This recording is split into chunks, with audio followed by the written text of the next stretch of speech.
ஆண்டவரும் அன்பு ரட்சகருமாகிய இயேசு கிறிஸ்துவின் நாமத்தினாலே யாவருக்கும் அன்பின் வாழ்த்துக்கள். இந்த நாளிலும் கூட ஆண்டவராகிய தேவன் உங்களை யாவரையும் இந்த காணொலி மூலியமாக காணத்தக்கதாய் நல்ல ஒரு வாய்ப்பை கொடுத்தபடினாலே தேவனுக்கு நன்றி செலுத்துகிறேன். நம்ம கர்த்தர் வார்த்தைக்கு கடந்து போவதற்கு முன்பாக ஜெபித்து நம்ம கடந்து போகலாம். கண்களை ஜெபிக்கலாம். பரலோக பிதாவை நன்றியோடு துதிக்கிற ஆண்டவரையும் நம்ம ஸ்தோத்திரிக்கிறோம். தர்மையான ஆஸ்வதிக்கப்பட்ட மனமகிழ்ச்சி நல்லது வைத்ததனால நன்றி செலுத்துகிறோம். ஆண்டவர் எங்களோடு கூட பேசுவீராக. என் தகப்பனே, உங்களுடைய வார்த்தை கேட்பதற்காய் நீ சொல்லுகிற ஆலோசனைகளையும், நீ சொல்லுகிற புத்திமதிகளையும், நீ சொல்லுகிற எச்சரிப்பையும் அனுசப்பா கேட்பதற்காக நாங்கள் தீவிரித்து வந்திருக்கிறோம். ஆவியானவரே ஆயத்தமாய் காத்திருக்கிறோம். பரிசுத்த ஆவியானவரோடு கூட பேசும்படியாக நாங்கள் ஜெபிக்கிறோம். வார்த்தைக்கு விரோதமாய் தடையாய் காணப்படுகிற எல்லா சத்துருவின் கிரியைகள் இயேசுவின் நாமத்தில் நிர்மூலமாக்கப்பட்டு போகட்டும். எல்லா தடைகளை உடைத்தப்படுவதாக ஆயுதத்தோடு காத்திருக்கிற பிள்ளை இருதயங்களை கத்தனை திறந்தே ஜெபிக்கிறோம். பேசுறது நாங்களப்பா, ஆவியானவர் நீங்க பேசுகிற தெய்வம். அனுசப்பா எங்களுக்கு வேண்டிய வார்த்தைகள் வெளிப்பாடுகளை கொடுத்தரும்படியே ஜெபிக்கிறோம். ஆண்டவரே அடியேன் விசேஷம் கருத்துல ஒப்பு கொடுக்கிறோம்ப்பா. ஸ்தோத்திரிக்கிறோம். எந்த வார்த்தைகளையும் பேசுறது நான் காவலுக்கு ஒப்பு கொடுக்க நீங்க சொல்லுகிற வார்த்தை மாத்திரமே ஜன்மம் கொடுக்க தடுக்கிறோம். பாராட்ட முடிய ஜெபிக்கிறோம். பெரிய காரணம் செய்கிற சூழ்நிலை இயேசு நத்தம் செய்யும், இயேசு நத்தம் செய்யும். இயேசு கிறிஸ்துவின் நாமத்தில் ஜெபிக்கிறோம். ஜெயித்திருக்கிறோம் நல்ல பிதாவே, ஆமென். அல்லேலூயா, அல்லேலூயா. ரிவியூஸை கூட உங்கள் யாவருக்கும் இயேசுவின் நாமத்திலே வாழ்த்துக்களை தெரிவித்துக் கொள்கிறோம். கடந்த வாரத்தில் நம்ம தலைப்புகளிலே கர்த்தருடைய வார்த்தையை தியானித்தோம். ரட்சிப்பு நிறைவேறும் காலம் வந்தது அப்படிங்கிற தலைப்புல நம்ம சில காரியங்கள் நம்ம என்ன செய்தோம் கடந்த வாரத்தில் பார்த்தோம். இந்த வாரமும் கூட அதுக்கான தொடர்ச்சியான செய்தி நம்ம பார்த்து அடுத்த வாரம் கர்த்தருக்கு சித்தமான வேறு தலைப்புகள் இருந்து போகலாம். போன வாரத்தில் பார்த்தோம் பேழைக்குள்ள சென்று விடு என்று சொல்லி பார்த்தோம். இரண்டாவது மலைக்கு, அதாவது சமூகத்துக்கு ஓடிப்போய் என்று சொல்லி பார்த்தோம். மூன்றாவது சிலுவையை நோக்கிப்பார் என்று சொல்லி பார்த்தோம். நான்காவது பலிபீடத்தின் கொம்புகளை பிடித்துக் கொள்ள வேண்டும் என்று சொல்லி பார்த்தோம். ஐந்தாவது வானத்தை அண்ணாந்து பார்க்க வேண்டும் என்று சொல்லி பார்த்தோம். இந்த நாளில் கூட தொடர்ச்சி பார்க்கலாம். ஐந்தாவது காரியம், கைகளை யுத்தத்திற்கு பழக்குவிக்க வேண்டும். அந்த கைகளை யுத்தத்திற்கென்று பழக்குவிக்க வேண்டும். எதற்காக பழக்குவிக்க வேண்டும்? ஏன் யுத்தம் அப்படின்னு சொல்லி என்ன செய்ய போறோம், பார்க்க போகிறோம். அந்த கடைசி நாட்கள், அந்த ரட்சிப்பு நிறைவேறும் காலம் வந்தது. அந்த கடைசி காலம் இது வந்து யுத்தமான நாட்கள், போராட்டமான நாட்கள், பயங்கரமான ஒரு சூழ்நிலைகள். அதற்கு நம்முடைய கரங்களை யுத்தத்திற்கு பழக்குவிக்க வேண்டும். ஆவி என்ன செய்யணும்? யுத்தத்திற்கு பழக்குவிக்க வேண்டும். சாத்தானோடு எதிர்த்து நின்று போராடத்தக்க பலன், அந்த அக்னி ஆஸ்திரங்களை பெற்றுக்கொள்ள வேண்டும். என் அன்பான தேவஜனமே, இந்த கடைசி நாட்களில நம்ம அடுத்தபடி எடுத்து வைக்க முடியாதபடிக்கு, ஆவிக்குரிய வாழ்க்கையில வளரக்கூடாதபடிக்கு சத்துருவானன் பலவிதமான தடை கற்களை முன்பாக கொண்டு வந்து போடுவான். பலவிதமான காரியங்கள் கண் முன்பாக காண்பிப்பான். பெரிய சமுத்திரம் போல காண்பிப்பான், கண்மலையை போல காண்பிப்பான், பெயர்க்க முடியாத காரியங்களை கொண்டு வந்து கண்பாக வைத்து காண்பிப்பான். நம்ம ஆவிக்குரிய வாழ்க்கையை டவுன் பண்ணுவதற்காக நம்ம கரங்களை யுத்தத்திற்கு பழக்குவிப்போம் என்று சொன்னால் கண்மலைகளையும் தவிடு பொடியாக்கூடிய வல்லமையை கர்த்தர் உங்களுக்கு எனக்கு கொடுப்பார்.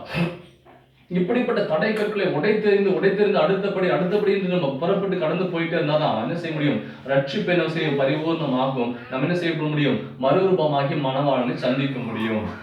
ஓகே, கவனித்து பாருங்கள். 1 சாமுவேல் புத்தகம் 17ஆம் அதிகாரத்துடைய 39, 40, 45 வசனத்தை வாசிக்கிற கவனமாக கேளுங்க. அவனுடைய பட்டயத்தை தாவீது தன் வஸ்திரங்களின் மேல் கட்டிக்கொண்டு அதிலே அவனுக்கு பழக்கமில்லாததினால் நடந்து பார்த்தான். அப்பொழுது தாவீது சவுலை நோக்கி, நான் இவைகளை போட்டுக் கொண்டு போகக்கூடாது,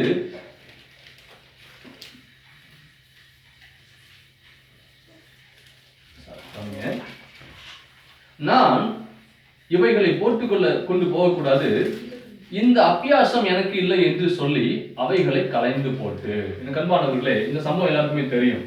இந்த நடந்த சம்பவம் எல்லாருமே தெரியும். கோலியாத்து, தாவீது, இவருடைய இருவர்களுக்கு இடையில நடந்ததான ஒரு பயங்கரமான ஒரு யுத்தம்.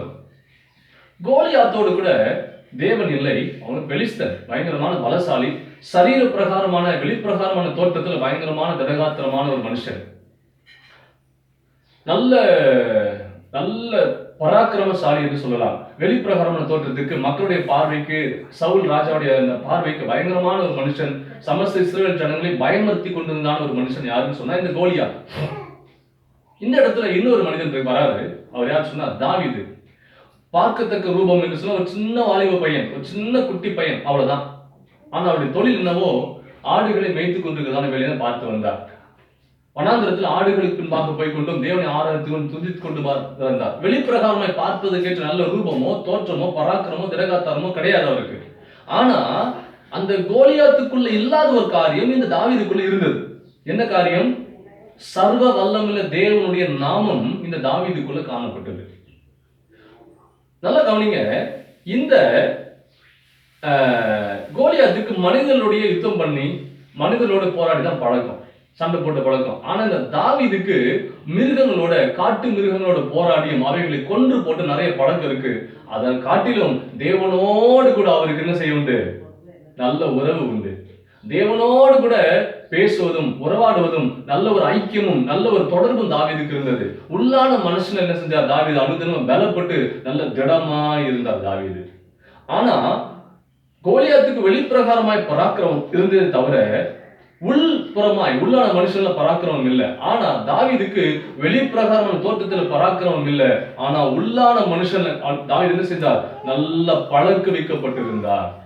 வார்த்தையில, வசனத்துல, சத்தியத்துல, ஆவிக்குரிய வாழ்க்கையில தேவனோடு கூட இருக்கிற உறவுகள் என்ன செஞ்சார்? பழக்க வைக்கப்பட்டிருந்தார். யுத்தத்துக்கு பழக்க வைக்கப்பட்டிருந்தார். அதனால கவனிங்க, அவர் சொல்றாரு, அவனுடைய பட்டயத்தை தாவீது தன் வஸ்திரத்தின் மேல் போட்டு கட்டி கொண்டு அதுல அவனுக்கு பழக்கம் இல்லாததினால் நடந்து பார்த்தான். கவனித்து பாருங்க, ஆவிக்குரிய ரீதியில, ஆவிக்குரிய வாழ்க்கையில, கிறிஸ்தவ வாழ்க்கையில நம்ம நடந்து பிரயாணப்பட்டு வந்து கொண்டிருக்கிறோம் என்று சொன்னால், நல்லா கவனிங்க, நம்ம ரட்சிக்கப்பட்டு பல வருடங்கள் ஆயிடுச்சு. நம்ம கர்த்தருடைய சபையில அந்யோன்யமா ஐக்கியமா ஒரு குடும்பத்துக்குள்ள வாழ்ந்து கொண்டிருக்கிறோம். இடைப்பட்ட காலங்கள் கடந்து போகும்போது, சில காலங்கள் கடந்து போகும்போது அந்நிய உபதேசங்கள், தேவையில்லாத உபதேசங்கள், செழிப்பின் உபதேசங்களை திருத்தி, உபதேசங்களை மாற்றி சொல்லுகிற காரியங்களை நாம் என்ன செய்யக்கூடாது? தூக்கி நம்ம மேல போட்டுட்டு நடக்க முடியாது. ஏன்னா இந்த ஆவி அந்த ஆவி என்ன செய்யாது? பேலன்ஸ் ஆகாது.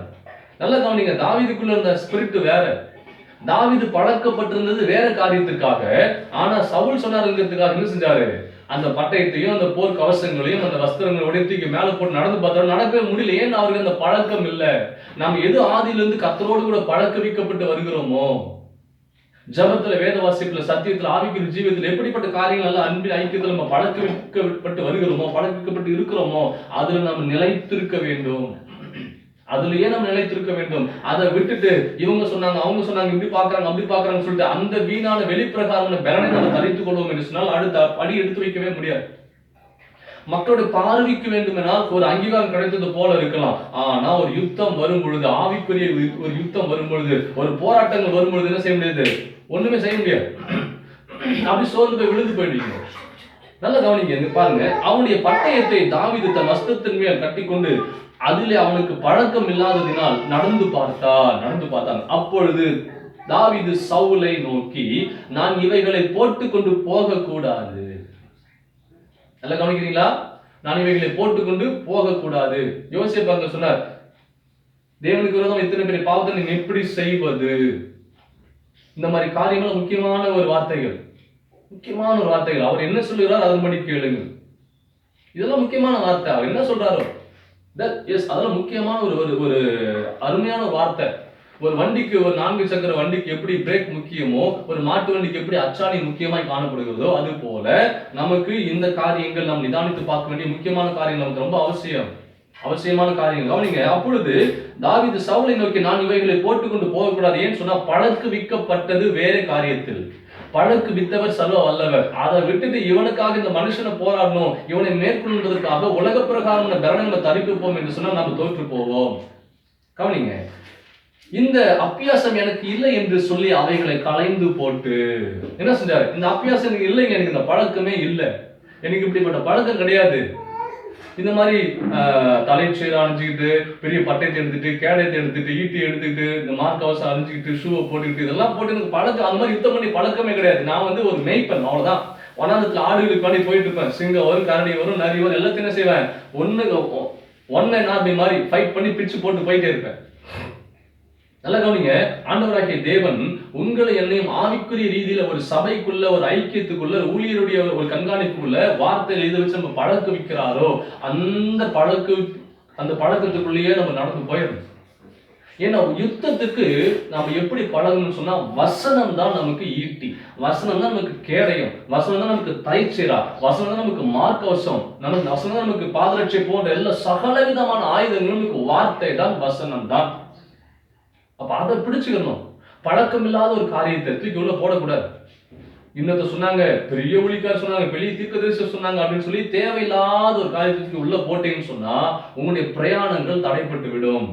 ரட்சிப்பு நிறைவேறுகிற காலம் தான். ஆனா நிறைவேற காலம் வரும் பொழுது நாம என்ன செஞ்சிடக்கூடாது, பின்னோக்கி பேக் அடிச்சிடக்கூடாது. அதுல ஜாக்கிரதையா கவனமா இருக்க வேண்டும். 40வது வசனம் கவனித்து பாருங்க. தன் தடியை கையில பிடித்து கொண்டு, இதுதான் தாவீதுக்கு இருந்தது. அதுக்கப்புறம் பாருங்க, ஆற்றிலிருந்து 5 கூழாங்கல்லுகளை தெரிந்து கொண்டு, தனக்காக கொடுக்கப்பட்ட காரியம் என்ன, நமக்கு என்ன கர்த்தர் வச்சிருக்கிறார். இப்போ ஒவ்வொரு மனிதனுக்கும் ஒரு யூனிக் ஒரு தனித்தத்துவமான சில காரியங்கள் கர்த்தர் வைத்திருப்பார். ஒரு ஸ்பெஷல் ஒரு ட்ரேட் மார்க் மாதிரி கர்த்தர் சில காரியங்கள் வைத்திருப்பார். உனக்கு நான் வச்சது இதுதான், நீ இதை வச்சு செஞ்சிடலாம், எல்லாத்தையும் முந்தி அடிச்சு நீ போயிட்டே இருக்கலாம். சிலர் செய்வாங்க ஞானத்தை வச்சு என்ன செய்வாங்க, டார்கெட் பண்ணிட்டு போயிட்டே இருப்பாங்க. சிலர் செய்வாங்க பயங்கரமா ஹார்ட் ஒர்க் பண்ணிட்டு சில செய்வாங்க போவாங்க. சிலர் என்ன செய்வாங்க, நிதானமா செயல்படுவாங்க. அப்படி நம்ம ஒவ்வொருத்தருக்கும் தேவன் ஒரு கிருபைகளை வகுத்து வைத்திருப்பார். கவனிங்க, தாவீதுக்கு தெரியும் எனக்கு கொடுக்கப்பட்டிருந்த கோலும் தடியும் இந்த கூழாங்கற்களும் இவ்வளவுதான். தேவனுக்கும் தாவீதுக்குள்ள உறவு. அவர் பாருங்க என்ன செஞ்சாரு, எல்லா தேவையில்லாத காரியத்தை கழட்டி போட்டார். சவுல் ராஜா சொன்னாங்க போட்டு நடந்து பார்த்தாருங்க, பழக்கம் இல்லைங்க, அந்த அபியாசமே கிடையாது. எல்லாத்தையும் கழட்டி தூக்கி வீசி போட்டு அதெல்லாம் செய்யும் பொழுது கவனித்து பாருங்க, இதெல்லாம் செய்யும் பொழுது உலக பிரகாரமான ஜனங்கள், சுற்றில இருக்கிற ஜனங்கள், நம்மை நேசிக்கிற ஜனங்கள், நம்மளை அண்டி இருக்கிற ஜனங்கள் எல்லாம் நம்மளை பார்த்து சிரிப்பாங்க, அவமானப்படுத்துவாங்க, புறக்கணிப்பாங்க, தூக்கி வீசுவாங்க. அதெல்லாம் பார்க்க கூடாது. நமக்கும் தேவனுக்குள்ள அந்த லிங்க் மட்டும் கரெக்டா இருக்கணும். அவர் என்ன சொல்றாரு அதை மாத்திரம் தான் நம்ம கேட்கிறோட இருக்கணும். இப்படி நம்ம ஆவியில் நம்ம என்ன செய்யணும், பழக்க வைக்கப்படணும். தாவீது யாரையுமே பார்க்கல, ஈசாயை பார்க்கல, சவுலை பார்க்கல, கோலியத்தை பார்க்கல, யாருமே பார்க்கல. அவருக்குள்ள ஒரு லிங்க் கரெக்டா இருந்துச்சு. அவர் சொல்ல இல்லப்பா இது உனக்கு கிடையாது, இது உனக்கு பழக்கம் கிடையாது, உனக்கு இது அபியாசம் கிடையாது, நான் உனக்கு என்ன கொடுத்தேன் அதை மட்டும் எடுத்துட்டு போ, நான் உனக்கு எதை வச்சிருக்கேன் அதை மட்டும் கொண்டு போறா போதும்பா, உனக்கு எதை சொல்றேன் அதை மட்டும் கொண்டு போய், இந்த சாதாரண ஒரு புல்லா இருக்குது, அந்த புல்லை மட்டும் நீ கொண்டு போனா முடிஞ்சு போச்சு, அவர் என்ன சொல்றாரோ அதை மட்டும் செஞ்சா போதும். கவனிங்க, தன் தடியை கையில் பிடித்துக் கொண்டு ஆற்றில் இருக்கிற 5 கூழாங்கல்லுகளை தெரிந்து கொண்டு, அது ஏபேஸ் தம்மீம் ஆறு, உங்களுக்கு ஏற்கனவே சொல்லியிருக்கிறேன், அது ஏபேஸ் தம்மீம் ஆறு தெரிந்து கொண்டு அவைகளை மேய்ப்பருக்குரிய தன்னுடைய அடைப்பை பையிலே போட்டு தன் கவனை தன் கையில பிடித்துக் கொண்டு அந்த பெலிஸ்தன் அண்டையிலே போனான்.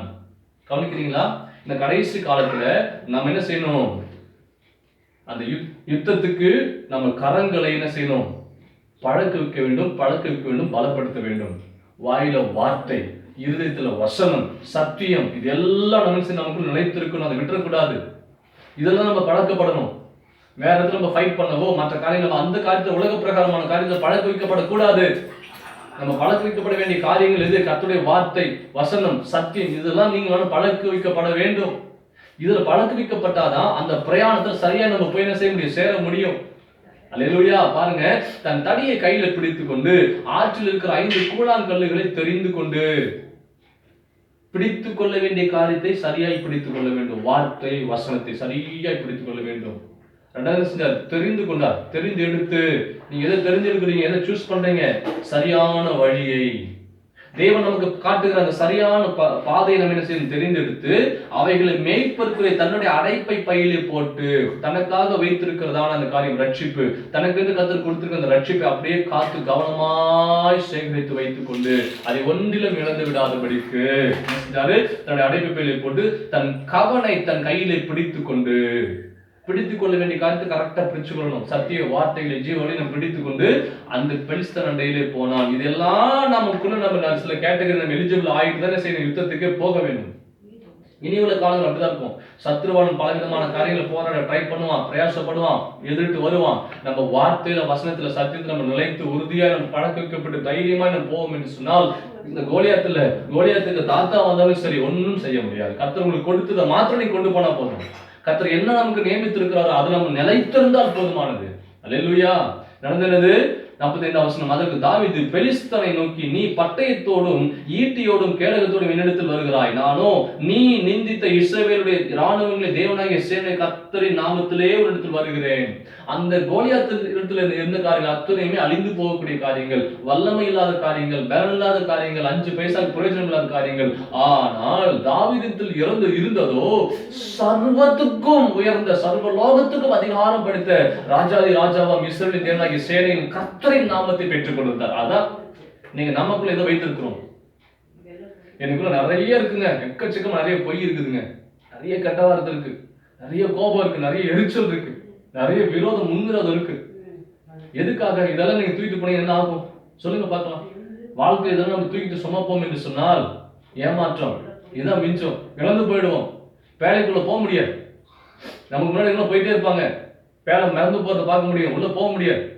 ஜாக்கிரதை, கடைசி காலத்துல வந்துட்டோம். இந்த தாவீது என்ன செஞ்சாரு? எதையும் பார்க்கல. ஆண்டவர் எதை முன்குறித்தாரோ, எதை கொடுத்தாரோ அதை மாத்திரமே கொண்டு போனார். கையில ஒரு 5 கூழாங்கல்ல கொண்டு போனார், ஒரு கவன் கொண்டு போனார். ஒரே கல்லு போதும். ஒரே கல் என்ன செஞ்சாரு? அவ்வளோ பெரிய கண்மலை போல இந்த கோலியாத்தை முடித்து போட்டார் ஆண்டவர். அல்லேலூயா, அல்லேலூயா. நம் கரங்களை யுத்தத்திற்கு பழக்க வைக்க வேண்டும். வாயில வார்த்தை நீங்க கூடாது, இருதயத்துல வசனம் குறையக்கூடாது. நம்ம வாழ்க்கையில் இருதயத்துல வசனம் குறையாம பார்த்து கொள்ள வேண்டும். வேத வசனங்கள், வார்த்தைகள், சத்தியம், கர்த்தருக்கு பயப்படுற பயங்கள் அந்த கடைசி காலத்துல குறையாமல் பார்த்து கொள்ள வேண்டும். அல்லேலூயா.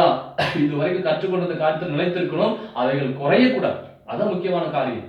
சரி, இந்த வசனத்துக்குள்ள போலாம். 1 நாளாகமம் புத்தகம் 11ஆம் அதிகாரம். அல்லேலூயா. 1 நாளாகமம் 11ஆம் அதிகாரத்தினுடைய 22, 23 வசனம் வாசிக்கிற கவனமாக கேளுங்கள். பராக்கிரமசாலியாகிய யோய்தாவின் குமாரனும் கத்சேயேல் ஊரானுமாகிய பெனாயாவும் செய்கைகளிலே வல்லவனாயிருந்தான். அவன் மோவாப் தேசத்தின் 2 வலுமையான சிங்கங்களை கொன்றதுமல்லாமல் உறைந்த மழை பெய்த நாளில் அவன் ஒரு கெபிக்குள்ளே இறங்கி போய் ஒரு சிங்கத்தை கொன்றான். நமக்கு சிங்கத்தை கொன்றான்னு தெரிஞ்சா யார் தான் தெரியும்? சிம்சோனை தான் தெரியும். சிம்சோனை மட்டும் ஒரு சிங்கத்தை கொன்றான்னு தெரியும். ஆனா அவனை காட்டிலும் பலசாலி ஒரு ஆள் இருக்க. யார் தெரியுமா? அவர் பேரு பெனாயா. பராக்கிரமசாலியாகிய யோய்தாவின் குமாரனும் கத்சேயேல் ஊரானுமாகிய பெனாயாவும் செய்கையில் வல்லவனாயிருந்தான். அவன் மோவாப் தேசத்தின் 2 வலுமையான சிங்கங்களை கொன்றதும் அல்லாமல் உறைந்த மழை பெய்த நாளில் அவன் ஒரு கெபிக்குள்ளே இறங்கி போய் ஒரு சிங்கத்தை கொன்றான். சிங்கம் கெபிக்குள்ள வந்து சண்டை போட்டு கொள்ளல. இந்த பெனா என்ன பண்றாரு? ஒரு சிங்கத்தின் கெபிக்குள்ள இறங்கி போய் உறைந்த மழை பெஞ்ச நாட்கள்ல உள்ள இருக்கிற சிங்கத்தை போய் சண்டை போட்டு கொண்டு போட்டு வர. அடுத்த வசனம் பாருங்க. 5 முழ உயரமான ஒரு எகிப்தியனையும் அவன் கொண்டு போட்டான். எத்தனை முழம்? 5 முழ உயரமான ஒரு எகிப்தியனை கால்குலேட் பண்ணி பார்த்துக் கொள்ளுங்கள். உயரமான ஒரு எகிப்தியனையும் அவன் கொண்டு போட்டான்.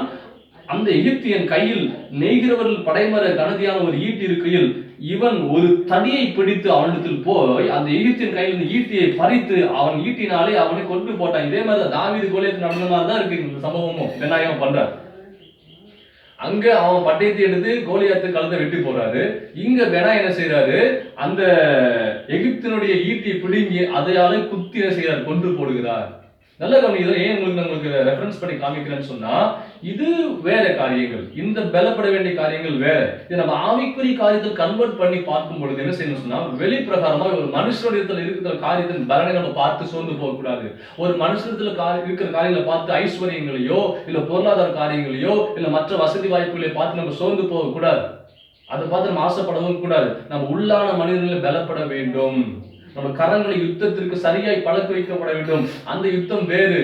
கடைசி நாட்களில், இந்த கடைசி காலத்துல நம்ம யுத்தத்துல நம்ம என்ன செய்யணும்? ரகசிய வருகைக்கு முன்பதாக இருக்கிற அந்த யுத்தத்தின் நாட்கள், இதெல்லாம் நம்ம போராட்ட உபத்திரத்தின் நாட்கள். அதுக்கான யுத்தத்தை நம்ம என்ன செய்யணும்? ஆவிக்குரிய யுத்தத்துல நம்ம பழக்க வைக்கப்பட்டாதான் என்ன செய்ய முடியும்? சரியா ஃபைட் பண்ணி என்ன செய்ய முடியும்? தேவ சமூகத்துல போய் நம்ம சேர முடியும். அல்லேலூயா. எபேசியர் புத்தகம் 6ஆம் அதிகாரத்தில் கூறலாம்.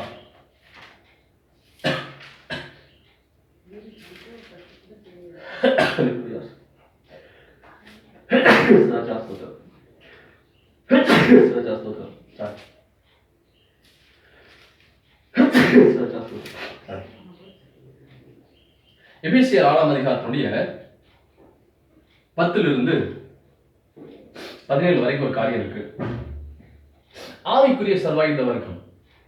ஒரு மனுஷனுக்கு, ஒரு ஆவிக்குரிய மனிதனுக்கு தேவையான காரியங்கள் இது. கவனிங்க,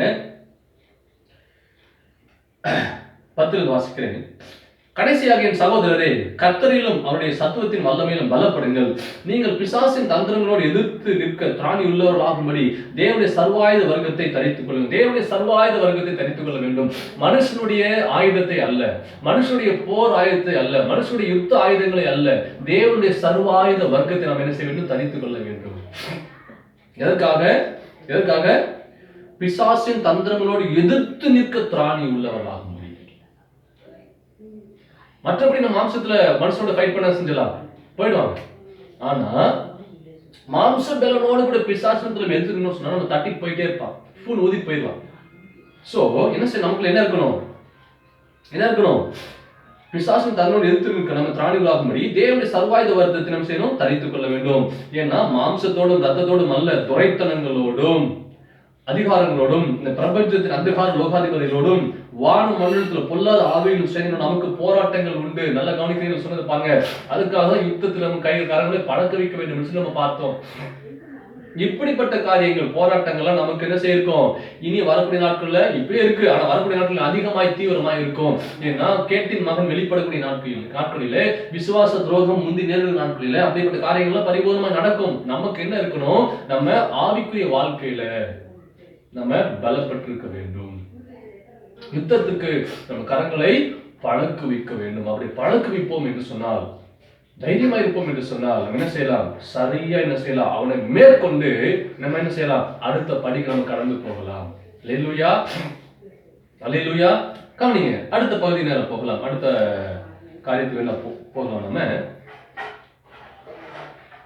7வது காரியம், திருவசனத்தில் வாழ வேண்டும். ரட்சிப்பு நிறைவேற காலம் வந்துருச்சு. நம்ம என்ன செய்யணும், திருவசனத்துல வாழணும். இதான் திருவசனம். இந்த திருவசனத்திலேயே வாழ வேண்டும். இந்த திருவசனத்துக்குள்ள வாழணும். இந்த திருவசனத்தோடு கூட வாழணும். நீங்க எப்படி எடுத்துக்கொண்டாலும் சரி, எல்லாம் ஒன்றுதான். திருவசனத்தில் வாழ நம்ம பழகிக்கொள்ள வேண்டும். எபிரேயர் 5ஆம் அதிகாரத்திற்கு வரலாம். எபிரேயர் 5ஆம் அதிகாரத்துடைய 13வது வசனம்.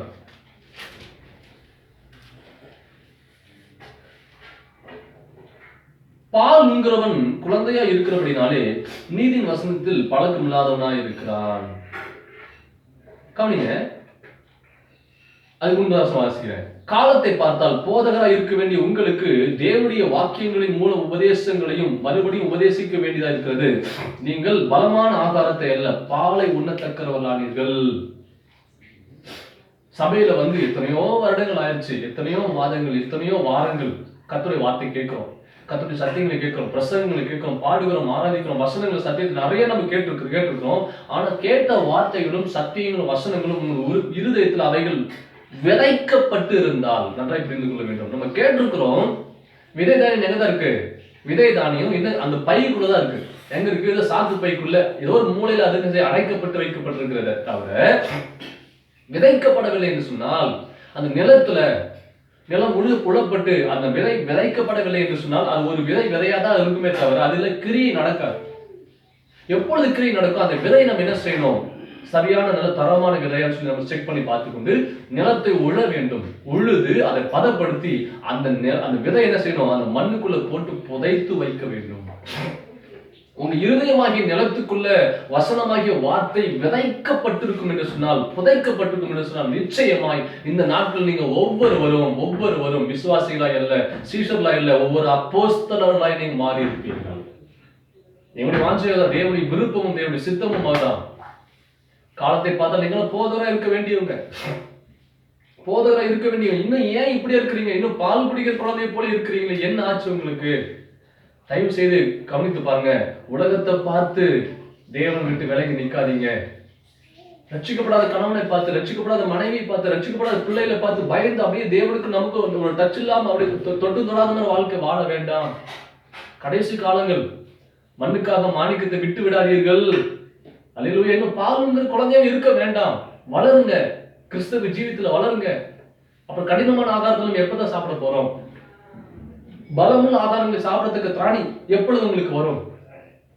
எந்த அளவுக்கு வார்த்தையில வசனங்களை நமக்குள்ள நம்ம விதைத்து வைக்கிறோமோ, சேர்த்து வைக்கிறோம், புதைத்து வைக்கிறோமோ, அந்த அளவுக்கு என்ன செய்யும், அது என்ன செய்யும், ஒரு நாள் வெடிச்சு வெளியே கிளம்ப ஆரம்பிக்கும். அந்த வார்த்தை வசனம் ஒரு நாள் சும்மா இருக்க, ஜீவன் இருக்கு. அந்த விதை தானியத்துக்குள்ள என்ன இருக்கு? உயிர் இருக்குங்க. விதை தானியத்துக்குள்ள ஜீவன் இருக்கு. அந்த ஜீவன் நம்மால் பார்க்க முடியாது. அது எப்ப பார்க்க முடியும்? அது ஒன்று விதைக்கப்படும் போதுதான் என்ன செய்வார் ஆண்டவர், அதுக்குள்ள இருக்கிற ஜீவனை வெளியே கொண்டு வர ஆரம்பிப்பார். அல்லேலூயா, அல்லேலூயா. பலமான ஆகாரமானது நன்மை தீமை இன்னதென்று பயிற்சியினால் பகுத்தறியத்தக்க முயற்சி செய்யும் ஞானேந்திரியங்களுடையவர்களாகிய பூர்ண வயதுள்ளவர்களுக்கே தகும். எப்படி? பலமான ஆகாரம், அதுக்குன்னு ஒரு கேட்டகரி இருக்கு.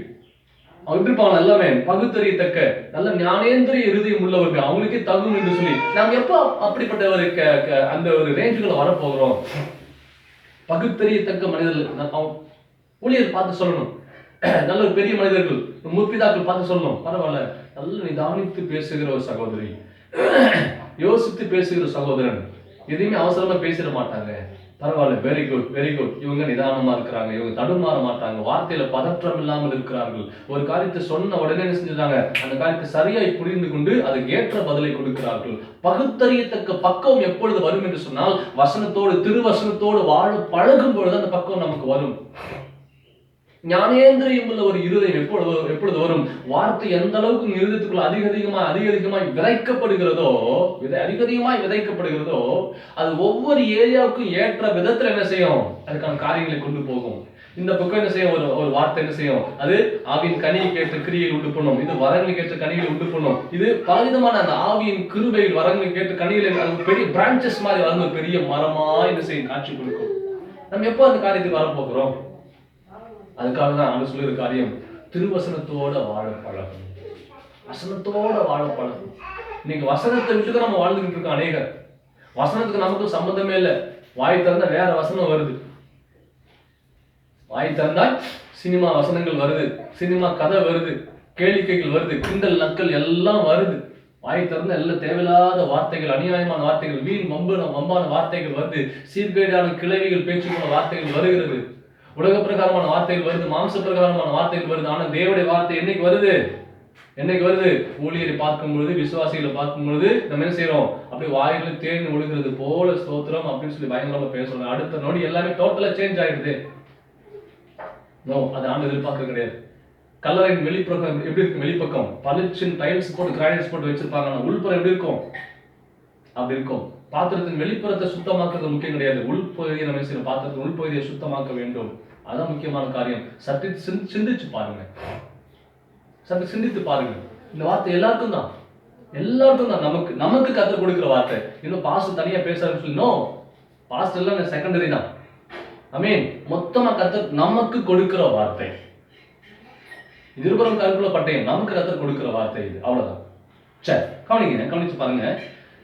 அடுத்தது 2 தீமோத்தேயு 3ஆம் அதிகாரம் திருப்பி எடுத்துக்கொள்ளலாம். 2 தீமோத்தேயு 3ஆம் அதிகாரம் 3ஆம் அதிகாரத்துடைய 16-17 வாசிக்கிறேன் பாருங்க. வேத வாக்கியங்கள் எல்லாம் தேவ ஆவியினால் அருளப்பட்டிருக்கிறது, தேவனுடைய மனுஷன் தேறினவனாகவும் எந்த நற்கிரியையும் செய்ய தகுதி உள்ளவனாகவும் இருக்கும்படியாக. எப்படியா? வேத வாக்கியங்கள் எல்லாம் தேவ ஆவியினால் அருளப்பட்டிருக்கிறது. கர்த்தருடைய வார்த்தை எங்க இருந்தது? கர்த்தருடைய ஆவியானவர் கொடுத்த வார்த்தை. கர்த்தருடைய ஆவியானவரால ஏவப்பட்டு தேவ மனிதனால் எழுதப்பட்ட 40 விதமான தேவ மனிதனால் எழுதப்பட்டு கொடுக்கப்பட்ட வார்த்தை பரிசுத்த வேதாகமம். வேத வாக்கியங்கள் எல்லாம் தேவ ஆவியினால் அருளப்பட்டிருக்கிறது. தேவனுடைய மனுஷன் தேறினவனாகவும், நீங்க தேறினவர்களா இருக்க வேண்டும் என்று சொன்னால் வார்த்தை உங்களுக்குள்ள எனக்குள்ள இருக்கணும். நாம கிறிஸ்தவ வாழ்க்கையில ஓகே எலிஜிபிள் 35 மார்க் எடுத்தா ஓகே எடுத்து பாஸ் பண்ணிடுவான், இல்ல ஒரு 60 மார்க் எடுத்து ரைட், ஒரு 80 90 மார்க் 100 மார்க் எடுத்து என்ன செஞ்சிருவான், ஓகே ரைட், நல்ல ஒரு தரத்தை கொடுப்பான். நம்பக்கூடிய காரியம் எதுல வரும்? வசனம் நமக்குள்ள இருக்கும் போது அந்த காரியம் நமக்கு நம்பிக்கை வரும். தேவனுடைய மனுஷன் தேறியவனாகவும் எந்த நற்கிரியையும் செய்ய தகுதி உள்ளவனாகவும் இருக்கும்படியாக, நற்கிரியைகளை செய்ய, நல்ல காரியங்களை செய்ய, நல்ல புத்தியாய் வாழ, நல்ல பரிசுத்தமாய் சாட்சியாய் ஜீவிக்க என்ன செய்யணும்? நமக்கு உள்ள என்ன இருக்கணும்? வார்த்தை இருக்கணும், வசனம் இருக்கணும். பரிசுத்தாளன் வரும்பொழுது அவர் பாவத்தை குறித்தும் நீதி நியாயத்திற்கு தீர்ப்பை குறித்து கண்டித்து உணர்த்துவார், சகல சத்தியத்துவம் நடத்துவார் என்று சொல்லி வேதத்தில் வாசிக்கிறார். அந்த பரிசுத்த ஆவியானவர் மூலமா கொடுக்கப்பட்ட வேத வார்த்தைகள் நமக்குள்ள இருக்கும்போது என்ன நடக்கும்? நம்மளை தேறினவர்களாய் மாற்றும். அடுத்தது நல்ல கிரியைகளை செய்ய தகுதி உடையவர்களாய் என்ன செய்ய மாற்றும். அவைகள் உபதேசத்திற்கும், உங்களுக்குள்ள வார்த்தை தான் நீங்க உபதேசிக்க முடியும். சட்டிக்குள்ள ஆகாரம் இருந்தால் தான் அகப்பையில வரும். சோ இருதயத்துக்குள்ள வார்த்தை இருக்கணும், வசனம் இருக்கணும், கர்த்தருடைய வார்த்தை இருக்கணும், கர்த்தருடைய வசனம் இருக்கணும். இன்னைக்கு நம்ம உலக பிரகாரமான மனுஷனுடைய வார்த்தை நம்ம என்ன செய்யணும்? இருதயம் சேகரித்து வைக்கிறீங்க. அரசியல்வாதிகளுடைய வார்த்தைகள், சினிமாக்காரனுடைய வார்த்தைகள், தேவையில்லாத வார்த்தைகள் இருதயத்தில் சேகரித்து வைக்கிறீங்க. அது இருதயம் எப்படி இருக்கும்? அழுகியும் பற்கடிப்பு மூலம் இடமாய் மாறிவிடும். அது நிச்சயமே அப்படிதான் மாறும். அது இருதயத்தில் சேர்க்க வேண்டிய காரியங்கள் கர்த்தருடைய வார்த்தை தான் இருதயத்தில் இருக்கணும். உரையில ஒரே ஒரு பட்டயம் மட்டும் தான் இருக்கணும், அது கர்த்தருடைய வார்த்தை மாத்திரம் தான் இருக்கணும், வேற எதுவும் இருக்கக்கூடாது. இருந்துச்சுன்னா இன்னைக்கு இந்த நொடியில தூக்கி வீசுங்க. கர்த்தர் உங்களை பலப்படுத்தி காப்பாராக. அவை உபதேசத்துக்கும் கடிந்து கொள்ளுதலுக்கும். நிறைய ஜனங்க, நிறைய தம்பிமார்கள் நீங்க கடிந்து கொண்டா என்ன செய்யறாங்க? பறந்து போயிடுறாங்க, பறவை பறந்து போற மாதிரி. யாருக்கு நன்மை, யாருக்கு நஷ்டம் சொல்லுங்க பார்க்கலாம். கடிந்து கொள்ளுதலை விரும்பாதவன் அவன் மிருக குணம் உள்ளவன், கடிந்து கொள்ளுதலை வெறுக்கிறவன் மிருக குணம் உள்ளவன் என்று சொல்லி சங்கீதக்காரன் இங்கே தாவீது என்ன செய்யறாரு? நீதிமொழியில் அழகாக எழுதி வைத்திருக்கிறார். சாலமோன் எழுதி வைத்திருக்கிறார், மன்னிக்கவும். சாலமோன் நீதிமொழிகள் அழகாக என்ன செஞ்சிருக்கிறார்? எழுதி வைத்திருக்கிறார். கடிந்து கொள்வதை வெறுக்கிறவன் மிருக குணம் உள்ளவன் என்று சொல்லி. இன்னைக்கு நம்ம கடிந்து கொள்வதை நேசிக்கிறோமா? ஊழியர் கடிந்து கொள்றாங்க, இல்ல பெற்றோர் கடிந்து கொள்றாங்க, கணவன் மனைவி பிள்ளைகள் யாரோ ஒருத்தர் கடிந்து கொள்றாங்க. கடிந்து கொள்கிற காரியத்தை நம்ம முதல்ல ஏற்றுக்கொள்வதற்கு முன்பதாக என்ன செய்யணும்? முதலாவது ஓகே ஓகேன்னு சொல்லி நம்ம முதல்ல பொறுமையா இருக்கணும். கடிந்து கொள்ள ஆரம்பிச்ச உடனே பட்டாசு போல பொறிந்து விடுவோம். ஏன் கடிந்து கொள்றாங்க? திடீர்னு ஒரு நபர் தம்பி கொஞ்சம் கவனமா இருக்கு தம்பி, கொஞ்சம் ஒன்று வழி கொஞ்சம் பார்த்துக்கோ, இந்த பாதை கொஞ்சம் பார்த்து கவனமா நட அப்படின்னு சொன்னா உடனே என்ன செஞ்சக்கூடாது? நம்ம வாய் சாலகத்தில் செஞ்சக்கூடாது, பொறிஞ்சு விடக்கூடாது, யோசிக்க வேண்டும். அடுத்தது, ஏன் என்னை பார்த்து இந்த வார்த்தை சொன்னாங்க, என்னை ஏன் பார்த்து கண்டிக்கிறாங்கன்னு. கண்பான தேவஜனமே, உங்களை தூக்கி தூக்கி பேசுறவங்க தயவு செய்து நம்பி விட வேண்டாம்.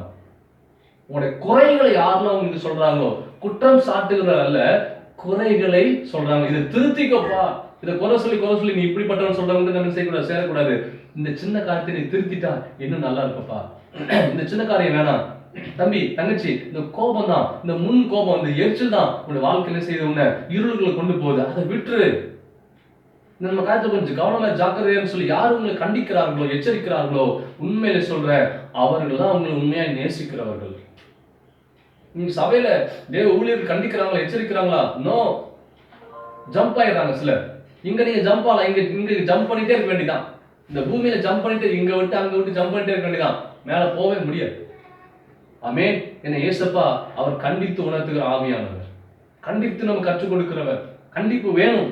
உள்ள வசனம் இருந்து சொன்னா நம்ம கண்டிப்பை ஏற்றுக்கொள்வோம். நாமளே செய்வோம், நம்ம நேசிக்கிறவர்களை சரியாய் கண்டித்து நடத்துவோம். அல்லேலூயா. அது மாத்திரம் கிடையாது, கவனிங்க. கண்டித்து கொள்ளுதலுக்கும் சீர்திருத்தலுக்கும். வசனம் உங்களுக்குள்ள இருந்துச்சுன்னு வச்சுக்கோங்களேன், வசனம் செய்யும் சரியான பாதையில கைட் பண்ண ஆரம்பிக்கும். மொத்த தவறாங்க மீன்ஸ் தடுமாறுறாங்க, தவறு செய்கிறார்கள், வேற பாதை கடந்து போறான்னு சொன்னா நீங்க என்ன செய்வீங்க? அவரை சரியா இனம் கண்டுபிடிச்சு ஐடென்டிஃபை பண்ணி என்ன செய்வீங்க? அவங்க சீர்திருத்துவீங்க. நீங்க நாம என்ன செய்யறோம்? ரட்சிக்கப்பட்டிருக்கிறோம், நிறைய பிள்ளைகள் என்ன செய்யறோம்? நாமளே தடம் மாத்தி விட்டுறோமே. நிறைய தம்பிமார் என்ன செய்யறோம்? நம்மளே என்ன செஞ்சிடறோம்? ரட்சிக்கப்பட்டவங்க பேர் எடுத்து நம்மளே சில தம்பிமார தங்கச்சிமார தடம் மாத்தி விட்டுறோமே. அல்லேலூயா, அல்லேலூயா. நற்கந்தங்கள், நல்ல வாசனை திரவியங்கள் நம்ம மேல போட்டுருக்குன்னு சொன்னா அதுக்கே நல்ல நறுமணம் தான் இருக்கணும். நீங்க போட்ட வாசனை திரவியம் ஒண்ணு, ஆனா துர்நாற்றம் நம்ம மேல வருது என்று சொன்னா என்ன அர்த்தம்? உள்ள இருக்கிறது சரியில்லைன்னு அர்த்தம். உள்ள அழுக்க வஸ்திரத்தை நீங்க மாற்றவில்லை என்று சொல்லி அர்த்தம். ஆமென். கத்த நல்ல கவனிங்க. சீர்திருத்தலுக்கும் நீதியை படிப்பிக்குதலுக்கும் பிரயோஜனம் உள்ளவைகளா இருக்கிறது. வார்த்தை வசனம் இது நமக்குள்ள கண்டிப்பா காத்துக் கொள்ள வேண்டும். வார்த்தை வசனம் நம்ம குறையாம பார்த்துக் கொள்ள வேண்டும். திரு வசனத்திலேயே நம்ம வாழ பழகி கொள்ள வேண்டும் என்று சொல்லி ஆவியானவர் நமக்கு கற்றுக் கொடுத்து கொண்டிருக்கிறார். சங்கீதம் 19ஆம் சங்கீதம் 11ஆம் வசனம். 19ஆம் சங்கீதத்துடைய 11ஆம் வசனத்தை திருப்பிக் கொள்ளலாம். 19ஆம் சங்கீதத்துடைய 11ஆம் வசனத்தை என்ன செய்யலாம்? நம்ம திருப்பிக் கொள்ளலாம். அன்றியும் அவைகளால் உமது அடியேன் எச்சரிக்கப்படுகிறேன், அவைகளை கை கொள்ளுகிறதினால் மிகுந்த பலன் உண்டு. ஆமென். எவைகளை கை கொள்ளுகிறதினால்? வார்த்தை வசனத்தை கை கொள்ளுகிறதினால் மிகுந்த பலன் உண்டு. அன்றியும் அவைகளால் உமது அடியேன் எச்சரிக்கப்படுகிறேன். எச்சரிப்பு நமக்கு வேணும். எச்சரிப்பு நமக்கு வேணும். இன்னைக்கு நம்ம எச்சரிப்பு கேட்கவில்லை என்று சொன்னால், இன்று நம் எச்சரிப்புக்கு செவி கொடுக்கவில்லை என்று சொன்னால், ஒரு நாள் ஒன்று வரும். அது இருளும் அந்தகாரமான நாள், மப்பும் மந்தாரமான நாள், பயங்கர நாள், கர்த்தருடைய நாள்ங்கிற பயங்கரமான ஒரு நாள் ஒன்று வரும். அன்று அதனுடைய அருமை தெரிய ஆரம்பிக்கும். எச்சரிப்பை உதாசீனப்படுத்த வேண்டாம், எச்சரிப்பை புறம் தள்ள வேண்டாம், எச்சரிப்பை ஒதுக்கிவிட வேண்டாம். எச்சரிப்பு எந்த மனுஷனுடைய வாழ்க்கையில் ஆவியானவர் கொடுக்கிறாரோ நீங்க சந்தோஷப்படுங்க. இன்னும் தேவன் உங்களோடு கூட பேசிக் கொண்டுதான் இருக்கிறார், ஆவியானவர் உங்களோடு கூட இருக்கதான் செய்கிறார் என்று சொல்லி நீங்க உணர்ந்து கொள்ளலாம். ஒரு சின்ன தவறு ஆகட்டும், சிந்தனையிலோ கண்களிலோ காதுகளிலோ வாய் வார்த்தையிலோ கிரியைகளிலோ ஒரு சின்ன தவறு நம்ம செய்ய போறோம்னு சொன்னா அந்த இருதயம் என்ன செய்யணும்? பட பட பட பட அடிச்சு கொண்டே இருக்கும்.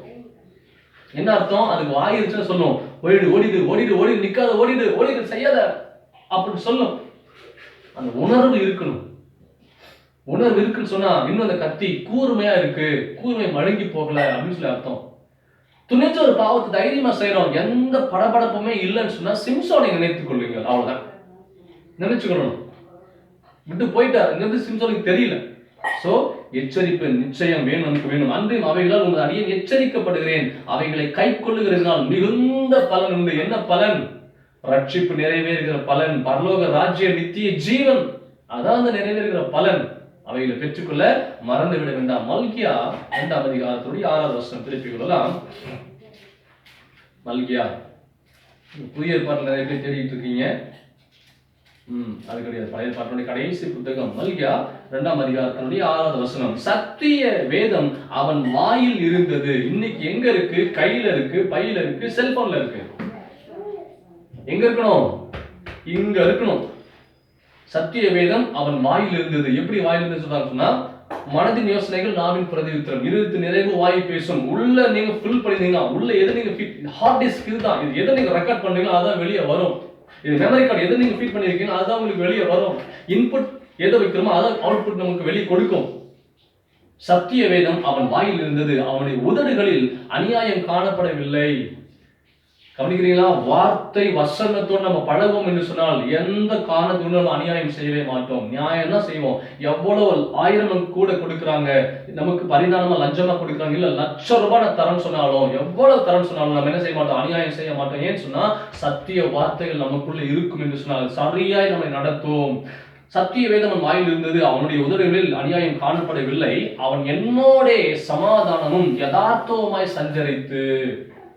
கர்த்தர் கொடுக்கிறார் பாருங்க, ஒரு பெரிய பாக்கியம். நம்ம என்ன செய்யணுமா? சத்திய வேதம் நம் வாயில் இருதயத்தில் இருக்கும் என்று சொன்னால் நம்ம அவரோட சமாதானமாய் நம்ம வைத்துக் கொள்வாரா? நமக்குள்ள அவருக்குள்ள இருக்கிற சமாதானத்தை அப்படி நமக்கு கொடுப்பார். ரெண்டாவது, யதார்த்தமாய் சஞ்சரித்து, ஒரு நண்பனை போல, சிநேகிதனை போல நம்மோடு கூட கர்த்தர் சஞ்சரிக்க ஆரம்பித்து விடுவாராம். வசனம் நமக்குள்ள இருந்துச்சுன்னா. இன்னைக்கு நம்ம யாரோட சஞ்சரித்து கொண்டிருக்கிறோம்? ஜலத்துல அசைவாடி கொண்டிருக்கிறோம். நீராவி புகை, நிறைய ட்ரெயின் எல்லாம் பறக்குது, ஓடிட்டு இருக்கு. தம்பி ஐயோ அவ்வளவுதான், பிரதர் சிஸ்டர் ஐயோ என்ன பாஸ்டர் சிஸ்டர்னு சொல்றாங்க. இன்னும் சகோதரி சில பேர்லாம் இருக்கிறாங்க, சில சகோதரிகள் தங்கச்சி மாதிரிலாம் ஜலத்துல ரொம்ப ஆழமா போயிட்டு முத்தெடுக்கிறவங்களாம் இருக்கிறாங்க. அல்லேலூயா. இன்னும் கொஞ்சம் ஆழமா போனீங்க அப்படியே நரகத்துக்கு டைரக்டா போயிடலாம். அவ்வளவுதான், அப்படிதான் நடக்கும். நீங்க புத்தி இல்லாம, எச்சரிக்கை இல்லாம, பயம் இல்லாம, கர்த்தருடைய வார்த்தையை கேட்காம இருந்தீங்கன்னா வாழ்க்கை அப்படியே முடிந்து விடும். ஆமென், ஆமென். கர்த்தருடைய வார்த்தை சத்திய வார்த்தை, சத்திய வசனத்துக்கு செவி கொடுத்தா தப்பித்துக் கொள்ளலாம். இல்லை என்று சொன்னால் எங்கேயோ நம்ம மாட்டிக்க வேண்டியதான். அடுத்த காரியத்துக்கு போகலாம். உபாகமத்தின் புஸ்தகம் 18ஆம் அதிகாரத்திற்கு வருவோம். உபாகமம்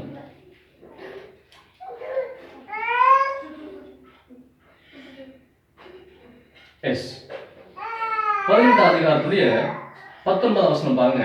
என் நாமத்தினாலே அவர் சொல்லும் என் வார்த்தைகளுக்கு செவி கூடாதவன் எவனோ அவனை நான் விசாரிப்பேன்.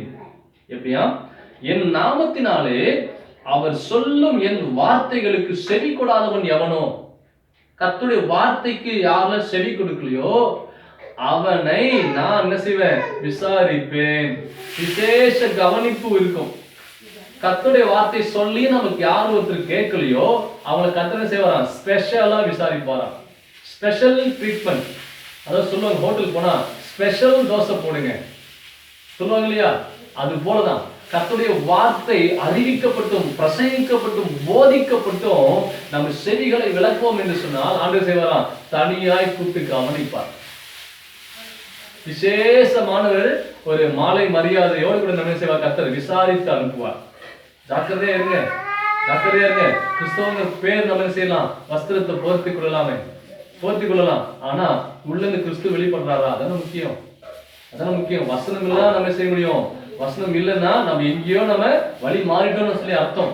இப்போ நீங்க ரொம்ப தூரம் வழி மாறி, உங்களுக்கே தெரியும் கிறிஸ்தவ ரட்சிக்கப்பட்டிருக்கோம், எனக்கும் தேவனுக்கும் உறவு ரொம்ப வித்தியாசமா இருக்கு. இப்போ நல்ல ஜாமிட்டு இருந்தேன். கவனிங்க, இதான் உங்களுக்கு அந்த கொஞ்ச நாள் முன்னாடி நான் நல்லா ஜாபிட்டு இருந்தேன், நல்லா பைபிள் படிச்சுக்கிட்டு இருந்தேன், நல்லா பாடி ஆராய்ச்சிட்டு இருந்தேன், நான் சுத்தமா இருப்பேன், சாட்சி ஜெபியமா இருப்பேன் கொஞ்ச நாளுக்கு முன்னாடி. இப்பதாங்க ரொம்ப நாள் முன்னாடி என்ன செஞ்சேன், நல்லா இருந்தாங்க. அந்த யோசனை வந்துருச்சுனாவே அர்த்தம் எங்கேயோ தடுமாறிட்டீங்க அர்த்தம். நல்லா இருந்தேன் பாஸ்ட்ல வருதுனாவே, கடந்த காலத்துல அது வருதுனாவே நல்லா சொல்லிட்டு இருந்தாங்க, நல்லா பைபிள் படிச்சுட்டு இருந்தாங்க, வீட்டுக்காரர், எங்க மனைவி, எங்க பிள்ளைங்க நல்லா இருந்தாங்க. இப்ப என்னாச்சு தெரியல சொன்னாவே வசனம் குறைந்து விட்டது, ரட்சிப்புல தடுமாற்றம் வந்துருச்சு, எங்கேயோ பாதை மாறி விட்டீர்கள் என்று சொல்லி அர்த்தம். தயவு கூர்ந்து சொல்லுகிறேன், கர்த்தருடைய சமூகத்துல இருந்து உங்க பாதையை சீர் தூக்கி பாருங்கள். வசனத்துல வாழுங்க, வேற பாதையில போக வேண்டாம். வசனத்துல வாழ செய்யுங்க, பழகி கொள்ளுங்கள். கர்த்தர் உங்களை ஆசீர்வதிப்பாராக. அடுத்து 8வது காரியத்துக்கு நாம் கடந்து போகலாம். ரட்சிப்பு நிறைவேற காலம் வந்தது. அந்த காலத்துல நம்ம என்ன செய்யணும்? அடுத்த 8வது காரியம், பொருள் ஆசையை வெறுக்க வேண்டும். என்ன செய்யணும்? பொருள் ஆசையை வெறுக்க வேண்டும். அதுக்கு என்ன சம்பந்தம் பாஸ்டர் நீங்க கேட்கலாம். எனக்கு அன்பான தேவஜனமே, கர்த்தருடைய வருகையில் நம்ம எடுத்துக்கொள்ளப்பட முடியாதபடிக்கு இந்த சின்ன காரியம் கண்டிப்பா நம்மளை தடை செய்ய ஆரம்பிக்கும். பொருள் ஆசை. ஓகே, நம்ம தியானிக்கலாம். யாத்ராகமத்தின் புஸ்தகம் 18ஆம் அதிகாரத்துல 21 வசனம். யாத்ராகமம் 18ஆம் அதிகாரத்துல 21 வசனம். கவனிங்க. ஜனங்கள் எல்லாருக்குள்ளும் தேவனுக்கு பயந்தவர்களும் உண்மை உள்ளவர்களும் பொருளாசை வெறுக்கிறவர்களுமான திறமையுள்ள மனிதரை தெரிந்து கொண்டு அவர்களை 1000 பேருக்கு அதிபதிகளாகவும் 100 பேருக்கு அதிபதிகளாகவும் 50 பேருக்கு அதிபதிகளாகவும் 10 பேருக்கு அதிபதிகளாகவும் ஏற்படுத்தும். யார்கிட்ட சொல்றது? நல்லா கவனிங்க. 15, 16 வாசிக்கிறேன், 17 வாசிக்கிறேன். அப்பொழுது மோசே தன் மாமனை நோக்கி, தேவனிடத்தில் விசாரிக்கும்படி ஜனங்கள் இடத்தில் வருகிறார்கள், அவர்களுக்கு யாதொரு காரியம் உண்டான இடத்தில் வருகிறார்கள், நான் அவர்களுக்குள்ளே வழக்கை தீர்த்து தேவ கட்டளைகளையும் அவருடைய பிரமாணங்களை தெரிவிக்கிறேன். அதற்கு மோசே, மாமன், நீ செய்கிற காரியம் நல்லதல்ல. என்ன பண்ணு? நல்லதல்ல. நீர் உம்மோடு இருக்கிற ஜனங்களும் தொய்ந்து போவீர்கள். இது உமக்கு மிகவும் பாரமான காரியம். நீர் ஒருவராய் அதை செய்ய கூடாது. இப்பொழுது என் சொல்லை கேளும். மாமா எத்ரோ என்ன செய்யறாரு? ஆலோசனை கொடுக்கிறார். உமக்கு ஒரு ஆலோசனை சொல்லுகிறேன். தேவனும் உம்மோடு இருப்பார். நீர் தேவ சந்நிதியில் ஜனங்களுக்காக இரும். விசேஷித்தவைகளை தேவனிடத்தில் கொண்டு போய் கட்டளைகளையும் பிரமாணங்களையும் அவர்களுக்கு வெளிப்படுத்தி அவர்கள் நடக்க வேண்டிய வழியையும் அவர்கள் செய்ய வேண்டிய காரியத்தையும் அவர்களுக்கு தெரியப்படுத்தும். எல்லா காரியத்தையும் உன்னிடத்துல வர நீ என்ன செய்ய வேண்டாம்? என்ன செய்ய வேண்டாம்? எல்லா பாரத்துக்கு மேல போட்டுக்க வேண்டாம். முக்கியமான காரியமா வராங்களா, அதுல மாத்திரம் என்ன செய்ய, அவங்களுக்கு விளக்கத்தை சொல்லு. மற்றபடி சின்ன சின்ன காரியங்களை அவர்களுக்குள்ளேயே நிவர்த்தி பண்ணி அவர்களுக்கு என்ன செய்ய பழக்குவே. என்ன செய்? பழக்கு வச்சிரு. இத்தனை நபருக்கு ஒரு கூட்டமா, ஒரு பஞ்சா, ஒரு குரூப் ஆஃப் பீப்பிள் என்ன செய்ய நீ பிரிச்சு அவர்கள் என்ன செஞ்சு அவங்களை ட்ரைன் அப் பண்ணிடு. 22 வசனம். அவர்கள் எப்பொழுதும் ஜனங்களை நியாயம் விசாரித்து பெரிய காரியங்கள் யாவையும் உம்மிடத்தில் கொண்டு வரட்டும். எப்படி சொல்றாரு பாருங்க, பெரிய விஷயமா, முக்கியமான விஷயமா, ஊழியக்காரத்தை கொண்டு போகக்கூடிய காரியம் அப்படின்னு சொல்லி அவங்க மனதில் நினைக்கக்கூடிய முக்கியமான காரியத்தை மாத்திரம் கொண்டு வரட்டும். சிறிய காரியங்கள் யாவையும் தாங்களே தீர்க்கட்டும். இப்படி அவர்கள் உம்மோட கூட இந்த பாரத்தை சுமந்தால் உமக்கு லகுவா இருக்கும். அப்ப பாருங்க, இந்த கேட்டகரியை பிரிக்கிறாங்க இல்லையா? பிரிக்கும் போது ஒரு வார்த்தை வராங்க, பொருளாசை வெறுக்கிறவர்களுமான திறமையுள்ள மனிதர்களை தெரிந்து கொண்டு அவர்கள் என்ன செய்யறாங்க? அந்த டீமுக்கு லீடர் ஏற்படுத்த சொல்றாரு இத்ரோ மோசே கிட்ட. இந்த மாதிரி நல்ல திறமை உள்ள, நல்ல கேட்டகரி உள்ள, பொருளாசை வெறுக்கிற ஜனங்கள் என்ன செய்ய நீ என்ன செய்ய ஏற்படுத்து. ஏன் தெரியுமா? ஒருவேளை பொருளாசைக்காரன் வந்து கேஸ் என்ன செஞ்சுவாங்க, காசை வாங்கிட்டு வெள்ளி தங்க பொண்ணு வாங்கிட்டு வஸ்திரங்களை வாங்கிட்டு செஞ்சுவாங்க. இவங்களே ஏதோ ஒரு காரியத்தை விசாரிச்சு அனுப்பிச்சு விட்டுருவாங்க. மோசே கிட்ட அந்த செய்தியை வராது. எனக்கு அன்பான தேவஜனமே, கடைசி காலத்துல வந்துட்டோம். ஒரு சின்ன பொருள் ஆசை நமக்குள்ள வரும் என்று சொன்னாங்க. கவனிங்க, பொருள் வேண்டாம் என்று சொல்லவில்லை. பொருள் வேண்டும், பணம் வேண்டும், தேவைகள் சந்திக்கப்பட வேண்டும். இந்த பூமியில வாழ்வதற்கு கர்த்தர் நமக்கு என்ன தேவையோ அதனதன் காரியத்தை அதனதன் காலத்தில் கரெக்டா செய்வார். நமக்கு நேர்த்தியாய் கொடுப்பார், குறைவில்லாம நடத்துவார். பரிபூர்ணமான காரியத்தை நமக்கு என்ன செய்வார்? கர்த்தர் நிறைவாய் கொடுப்பார். எது பொருள் ஆசை என்று சொன்னா, இருக்கிற காரியம் நமக்கு நிறைவா இருக்கும், இருக்கும்போதே இன்னொரு காரியத்தின் மேல நம்ம செய்வோம். அதிகப்படியான ஒரு ஆசை வச்சு அதை நான் கண்டிப்பா வாங்கி ஆகணும், பெற்றுக்கொண்டே ஆகணும். நம்ம குடும்ப வருமானம் உங்களுக்கு தெரியும், குறைவுகள் இருக்கும், நெருக்கங்கள் இருக்கும், பாடுகள் இருக்கும். அதன் மத்தியில எனக்கு இதை கண்டிப்பா வேணும்னு சொல்லி நம்ம அடம் பிடிக்கிற பாருங்க, அதான் பொருள் ஆசை. நிறைய குடும்பங்கள் நம்ம பார்க்கிறோம், ஏழை நல்ல சின்ன குடும்பமா இருப்பாங்க, தேவனுக்கு பயந்த குடும்பமா இருப்பாங்க. ஆனா தன் மகளும் என்ன செய்வாங்க? விலை உயர்ந்த ஒரு பொருளை கேட்பாங்க, விலை உயர்ந்த ஒரு ஷூ கேட்பாங்க, இல்ல விலை உயர்ந்த ஒரு செல்போன் கேட்பாங்க, விலை உயர்ந்த பைக்கு கேட்பாங்க, விலை உயர்ந்த வாகனங்களை கேட்காங்க என்று என்று சொன்னா நம்ம என்ன செய்யணும்? ஓகே, அதுக்கான நிர்வாகம் இருக்கு, அதுக்கான தேவைகள் இருக்கு, அதுக்கான பயன்பாடு இருக்கு, ஓகே இது நல்லது, குடும்பத்துக்கு ஆசீர்வாதம் என்று சொன்னால் நமக்கு அது நம்ம எங்கேயும் நம்ம சிக்க மாட்டோம், நம்மளுடைய தடுமாற மாட்டோம்னு சொன்னா அதை வாங்கி கொடுக்கலாம். ஆனா தன்னுடைய வீட்டிலே குறைவுகள் நெருக்கங்கள் இருக்கு, அப்ப இவ்வளவு காரியத்துல நம்ம தலையிட்டு நம்ம கொடுக்கணும்னா அதை நம்ம சிந்திக்க வேண்டும். சில பேர் என்ன செய்வாங்க, பிள்ளையோட வற்புறுத்தல், எனக்கு இது கண்டிப்பா வேணும், என் ஃப்ரெண்டு இது வச்சிருக்கான், எனக்கு நிச்சயமா வேணும், என் ஃப்ரெண்ட் இது வாங்கிட்டாங்க, இவ்வளவு விலை கொடுத்து செல்போன் வாங்கிட்டாங்க, கண்டிப்பா வேணும்னு சொல்லி சொல்லும் பொழுது நாம் என்ன செய்யணும்? அவர்களை வார்த்தை வசனத்தை கொண்டு சரியாய் நடத்தணும். குடும்பத்தின் கஷ்ட நஷ்டங்களை சொல்லி பிள்ளைகளை வளர்த்த வேண்டும். ஐயோ இல்லைங்க, செல்லமா வளர்த்துட்டு நீங்க மாடா உழைக்க வேண்டியதான். 8 மணி நேரம் 24 மணி நேரம் நீங்க பிள்ளைகளுக்கு உழைச்சுதான் ஆகணும். பிள்ளைகளை என்ன செய்யணும்? குடும்பத்துக்கு ஏற்ற விதத்துல என்ன செய்யணும்? வளர்க்க வேண்டும். சமுதாயத்துக்கு ஏற்ற விதத்துல, அவன் நண்பர்களுக்கு ஏற்ற விதத்துல நம்ம வளர்த்தோம் என்று சொல்லி குடும்பத்துக்கு செட் ஆக மாட்டாங்க. அது என்ன செய்யும்? அது என்ன செய்யும்? தெருவா ரோடு என்ன செய்யும்? அப்படியே அது திரிய ஆரம்பிச்சிடும். குடும்பத்துக்கு அடங்காது அப்புறமா. அல்லேலூயா. கர்த்தர் நல்லவர். கவனிங்க. இப்போ இந்த ஆலோசனை பாருங்க, அந்த எத்ரோ மோசே கரெக்டா கொடுக்குறாரு. பொருளாசை வெறுக்கிற நல்ல தரமான ஒரு மனுஷன் இதுக்கு டீமா என்ன செய்யணும்? தலைவனா நல்ல ஒரு லீடரா ஏற்படுத்து. இவங்க என்ன செய்வாங்க? கரெக்டா கொண்டு போவாங்க. நல்ல முக்கியமான பெரிய காரியம் மாத்திரம் உங்கள்கிட்ட வரும். இதெல்லாம் அவங்க தீர்த்து கொள்வாங்க என்று சொல்லி. பொருளாசை வேண்டாம். போதுங்கிற மனதில் கூட தேவபக்தியே மிகுந்த ஆதாயம் என்று நம்ம வேதத்துல வாசிக்கிறோம். கர்த்தர் போதுங்கிற நிறைவோடு வாழுங்க, மன ரம்மியமா பழகிக் கொள்ள வேண்டும். கடைசி காலங்கள் பிரதர் சிஸ்டர் பெரிய பாரத்துல கடல்ல சிக்கிக் கொள்வீங்க. ஆமென். பிள்ளைங்க கேட்கறாங்க, அப்பா கேட்கறாங்க, அம்மா கேட்கறாங்க. சில மனைவிமாரெல்லாம் என்ன செய்யும்? வஸ்திரங்கள் இருக்கும், இருக்கிறத கட்டத்துக்கு டைம் இருக்காது, நாட்கள் இருக்காது. அது போக கண்ணில் பார்த்த உடனே இந்த புடவையை வாங்கிடணும், இவ்வளவு ட்ரெஸ்ஸை வாங்கிடணும், இந்த நகையை வாங்கிடணும், வாட்சை வாங்கிடணும்.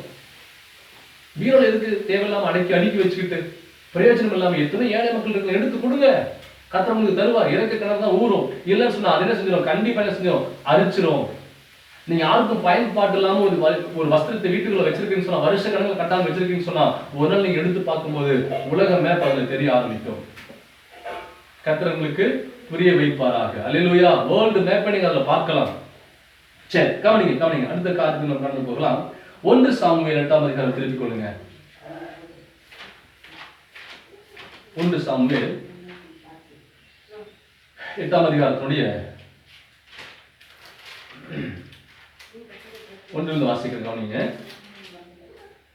சாமுவேல் முதிர் வயதான போது தன் குமாரரை இஸ்ரவேலின் மேல் நியாயாதிபதிகளாக வைத்தான். யாரு? சாமுவேல். அவனுடைய மூத்த குமாரனுக்கு பெயர் யோவேல், இளையவனுக்கு பெயர் அபியா. அவர்கள் பெயர் சபாவிலே நியாயாதிபதிகளா இருந்தார்கள். ஆனாலும் அவனுடைய குமாரர் அவன் வழியில் நடவாமல் பொருளாசைக்கு சாய்ந்து பரிதானமாகி நியாயத்தை புரட்டினார்கள். நல்லா கவனிங்க. சாமுவேல் யாரு? சமஸ்த இஸ்ரவேலுக்கு முதல் தீர்க்கதரிசி அவர்தான். ஃபர்ஸ்ட் அவர்தான். அவர் ஒரு விலையேற பெற்ற ஒரு மனுஷனை கர்த்தர் செஞ்சு அவர் அப்பாயிண்ட் பண்ணாரு. ஆனா அவருடைய பிள்ளைகள் எப்படி இருந்தாங்க? ஆனாலும் அவனுடைய குமாரர் அவன் வழிகளில் நடவாமல். யாரு? எப்படி எங்களுக்காவது 7 பிள்ளைகள், ஓப்னி பினேகாஸ், சேம் அதே மாதிரிதான். இப்படி வந்ததுனால என்ன செய்யறாங்க? பிள்ளைகள் நிமித்தமாய் சாமுவேல் என்ன செய்யறாங்க? புறக்கணிக்கிறாங்க. மற்றவர்கள் இருக்குது போல எங்களுக்கு ராஜாவை எங்களுக்கு கொடுங்க, எங்களுக்கு ராஜாவை ஏற்படுத்துன்னு சொல்லி இப்படி இஷ்யூஸ் கிளப்பி, அதுக்கு பிறகு ஆண்டவர் வெவ்வேறு காரியத்துல அவங்க என்ன செஞ்சாரு? அவங்கள வேற பாதையை விட்டுட்டாரு. நல்லா கவனிக்கிறீங்களா? பொருளாசை வரும் என்று சொன்னால் ஒருத்தர் நிமித்தமாய் குடும்பத்துக்கு நல்ல பேர் உள்ளவர்களுக்கும் பேர் செஞ்ச கலங்க வர ஆரம்பிச்சிடும். பொருளாசை குடும்பத்துல குழப்பத்தை உண்டு பண்ணும். பொருளாசை குடும்பத்துல கலக்கத்தை உண்டு பண்ணும். பொருளாசை குடும்பத்துல பிரிவினை உண்டு பண்ணிடும். எனக்கு இதுதான் வேணும். நோ, விட்டுருங்க, அப்படியே விட்டுருங்க. கேட்கிறாங்க, அப்படியே விட்டுருங்க. நீ உழைத்து என்ன செய்து வாங்கிக்கொள். தேவனுடைய சித்தம் இருக்கும் என்று சொன்னால், தேவனுடைய கிருபை இருக்கும் என்று சொன்னால் நீ உழைத்ததை வாங்கிக்கொள். அப்படி விட்டுருங்க. எல்லாத்துக்கும் போய் தலையிடக்கூடாது. குடும்பத்தை கொண்டு போய் எங்கேயாவது கடல்ல சிக்கிட்டீங்கன்னா, கடைசி நாட்கள் வருகை நாட்கள் கடல்ல பாரத மாட்டிட்டே போய் சேர முடியாது.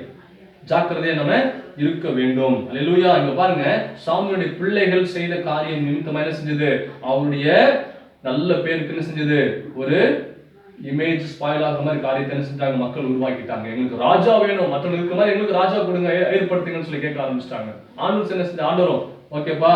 அப்பொழுது கர்த்தர் சாமுவேலுக்கு, ஜனங்கள் உன்னிடத்து சொல்வது எல்லாவற்றிலும் அவர்களை சொல்லை கேள், அவர்கள் உன்னை தள்ளவில்லை, நான் அவர்களை ஆளாதபடிக்கு என்னை தான் தள்ளினார்கள். கவனிங்க, பிரச்சனை யார் தான்? பிள்ளைகள் தான். ஆனா சாமுவேல் புறக்கணிச்சாங்க. ஆனா கர்த்தர் சொல்றாரு, எப்பா அவங்க உன்னை புறக்கணிக்கல, என்ன புறக்கணிச்சாங்க, ஆனா நான் உன்னை நேசிக்கிறேன்.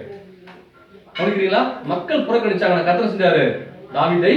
சாமுவேலை நேசிக்க ஆரம்பித்தார். அல்லேலூயா.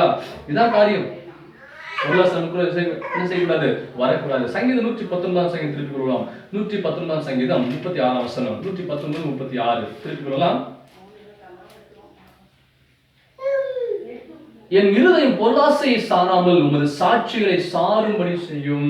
தாவீது சொல்றார், ஆண்டவரே என்னுடைய இருதயம் பொருளாசையை சாராமல் உமது சாட்சிகளை சாரும்படி செய்யும். இவர் எப்படி மனசுல இந்த வார்த்தை சொன்னார்னே தெரியல. தாவீது எங்க இவர் வனாந்தரத்துல ஆடுகளை மேய்த்து கொண்டிருக்கிறாருங்க. இவருக்கு அங்க இருக்கிற ஆடுகள் கோல், தடி, கவன், இந்த அடப்பை பை, ஒரு துருத்தி, இவ்வளவுதான் அவர்கிட்ட இருக்கு. அவர் முழுக்க முழுக்க அவருக்கு சொல்றதுக்கு ஒண்ணுமே இல்லை. தனியா இருக்கிறாரு. அப்பா அம்மா இருக்காங்க, அண்ணம்மா இருக்காங்க, ராஜா இருக்காங்க, தேசத்துல மக்கள் எல்லாமே இருக்காங்க. ஆனா ஒரு வனாந்தரத்துல இவர், ஆடுகள், தேவன், இவ்வளவுதான் இவருடைய சர்க்கிள். ஆனா பாருங்க, அவர் அந்த காரியத்திலையும் உத்தமம், உண்மை. அது ஆண்டவரை கேட்கிறார், ஆண்டவரே எனக்குள்ள எந்த பொருளாசையும் வந்துடக்கூடாது. ஆண்டவரே இவ்வளவு ஆடுகள் இருக்கு, ஏதாவது நம்ம கொஞ்சம் கை வச்சிடலாமா, பிரிச்சிடலாமா, நோ, அந்த சிந்தை கூட வந்துடக்கூடாது. ஆண்டவரே பாருங்க, என் இருதயம் பொருளாசையை சாராமல் உமது சாட்சிகளை சாரும்படி செய்யும். அன்னைக்கு உண்மையா இருந்தபடினா இன்னைக்கு பல நூற்றாண்டுகளாய், பலாயிரம் வருடங்களாய் இன்னைக்கு அந்த தாவீது கிட்ட நம்ம பேசிக் கொண்டிருக்கிறோம். பொருளாசை நமக்குள்ள வரக்கூடாது. பொருளாசை வந்தாலும் கேஸ் என்ன செஞ்சான், விட்டு போன குஷ்டரோகத்தை வாங்கிட்டு வந்தான். நோ, நமக்குள்ள அப்படிப்பட்ட காரியங்கள் என்ன செய்யக்கூடாது, இருக்கக்கூடாது. சரி, நீதிமொழிகள் 17ஆம் அதிகாரத்தில் 27ஆம் வசனம். இந்த சாலமோன் நமக்கு புத்தி சொல்றார். இந்த சாலமோன் 15ஆம் அதிகாரம் 27ஆம் வசனம்.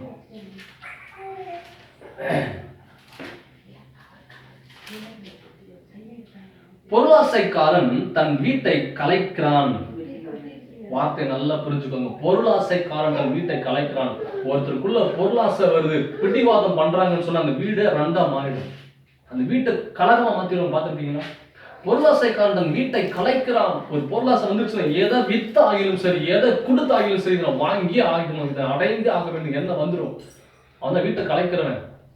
ஒருவேளை கணவனா இருக்கலாம், ஒருவேளை மனைவியா இருக்கலாம், ஒருவேளை பிள்ளைகளா இருக்கலாம், இல்ல பேர பிள்ளைகள் யாரா இருக்கலாம். பொருளாசை வந்துச்சுன்னா வீட்டுக்குள்ள செஞ்சுருவாங்க. ஒரு பெரிய, அதாவது ரெபலியஸ் பீப்புள் சொல்லுவாங்க. கலகத்தை உண்டு பண்ணுகிற ஜனம். இஸ்ரவேல் ஜனங்கள் இந்த ரெபலியஸ் பீப்புள், கலகத்தை உண்டு பண்ணுகிற மக்களாவே இருந்தாங்க. அப்படி சில கூட்டம் நம்ம வீட்டுல இருக்கும், கலகத்தை உண்டு பண்ற பார்ட்டி இருக்கும். அது கரெக்டா நம்ம கண்டுபிடிச்சுன்னு செய்யணும். ஆமா, கண்ட்ரோல் பண்ணி வைக்கணும். இல்லைன்னு சொன்னா குடும்பத்துல குழப்பங்கள், பிரச்சனை வரும். பரிதானங்களை வெறுக்கிறவனும் பிழைப்பான். இன்னைக்கு எத்தனையோ நல்ல மனிதர்கள் என்ன செஞ்சுட்டாங்க, தன் பிள்ளை கேட்கணும், கேட்கறத செஞ்சு கொடுக்க முடியல, இல்லைன்னா பிள்ளை பெரிய குழப்பத்தை உண்டு பண்றானே, குடும்பத்துல பிரச்சனை உண்டு பண்ண சொல்லி அவன் அந்த நல்ல பேருள்ள மனிதர்கள் லஞ்சம் வாங்கி, பரிதானங்களை வாங்கி தன் பிள்ளைக்கு கொடுத்து வாங்கி கொடுக்குற எத்தனையோ பேர் உண்டு, இருக்கிறாங்க. எத்தனையோ பேருக்கு தன்னுடைய அந்த நல்ல நற்பெயரை இழந்து கூட என்ன செய்யறாங்க, இந்த பையன் கேட்கிறாங்க, இந்த பிள்ளை எப்படி குடும்பத்துல மானத்தை வாங்குறாங்க சொல்லி அது கொடுக்குற பெற்றோர் இருக்கதான் செய்யறாங்க. கவனமா இருங்க. பொருளாசைக்காரன் தன் வீட்டை கலைக்கிறான். தகப்பனும் தாய்னார் கரெக்டா இருக்கணும். கணவன் மனைவி அப்பா மாதிரி கரெக்டா இருக்கணும், சரியா இருக்கணும். பிள்ளைகள் எவ்வளவு பெரிய பிள்ளைகளா இருந்தாலும் சரி, அவங்க கலெக்டரா இருக்கட்டும், எவ்வளவு பெரிய மனுஷனா இருக்கட்டும், உங்க மகள் எவ்வளவு பெரிய ஒரு பெரிய ஆபீசரா இருக்கட்டும், சரியாய் பிள்ளையை நடத்த வேண்டும். நீங்க உங்க பிள்ளைகளை நீங்க என்ன செய்யணும், சரியாய் நடத்த வேண்டும். சரியா உங்க பிள்ளைகளை என்ன செய்யணும், நீங்க கண்காணித்து நடத்த கர்த்தர் உங்களுக்கு கிருபை தருவாராக, கற்றுக் கொடுப்பாராக. அல்லேலூயா. இல்லை என்று சொன்னால் குடும்பத்துக்குள்ள பயங்கரமான பிரச்சனை, குழப்பங்கள், போராட்டங்கள் வந்துவிடும். அல்லேலூயா, அல்லேலூயா. சரி, கவனிங்க. லூக்கா சுவிசேஷம் 12ஆம் அதிகாரம் 15ஆம் வசனம். லூக்கா 12:15. லூக்கா 12ஆம் அதிகாரம் 15ஆம் வசனம். லூக்கா 12ஆம் அதிகாரம் 15ஆம் வசனம்.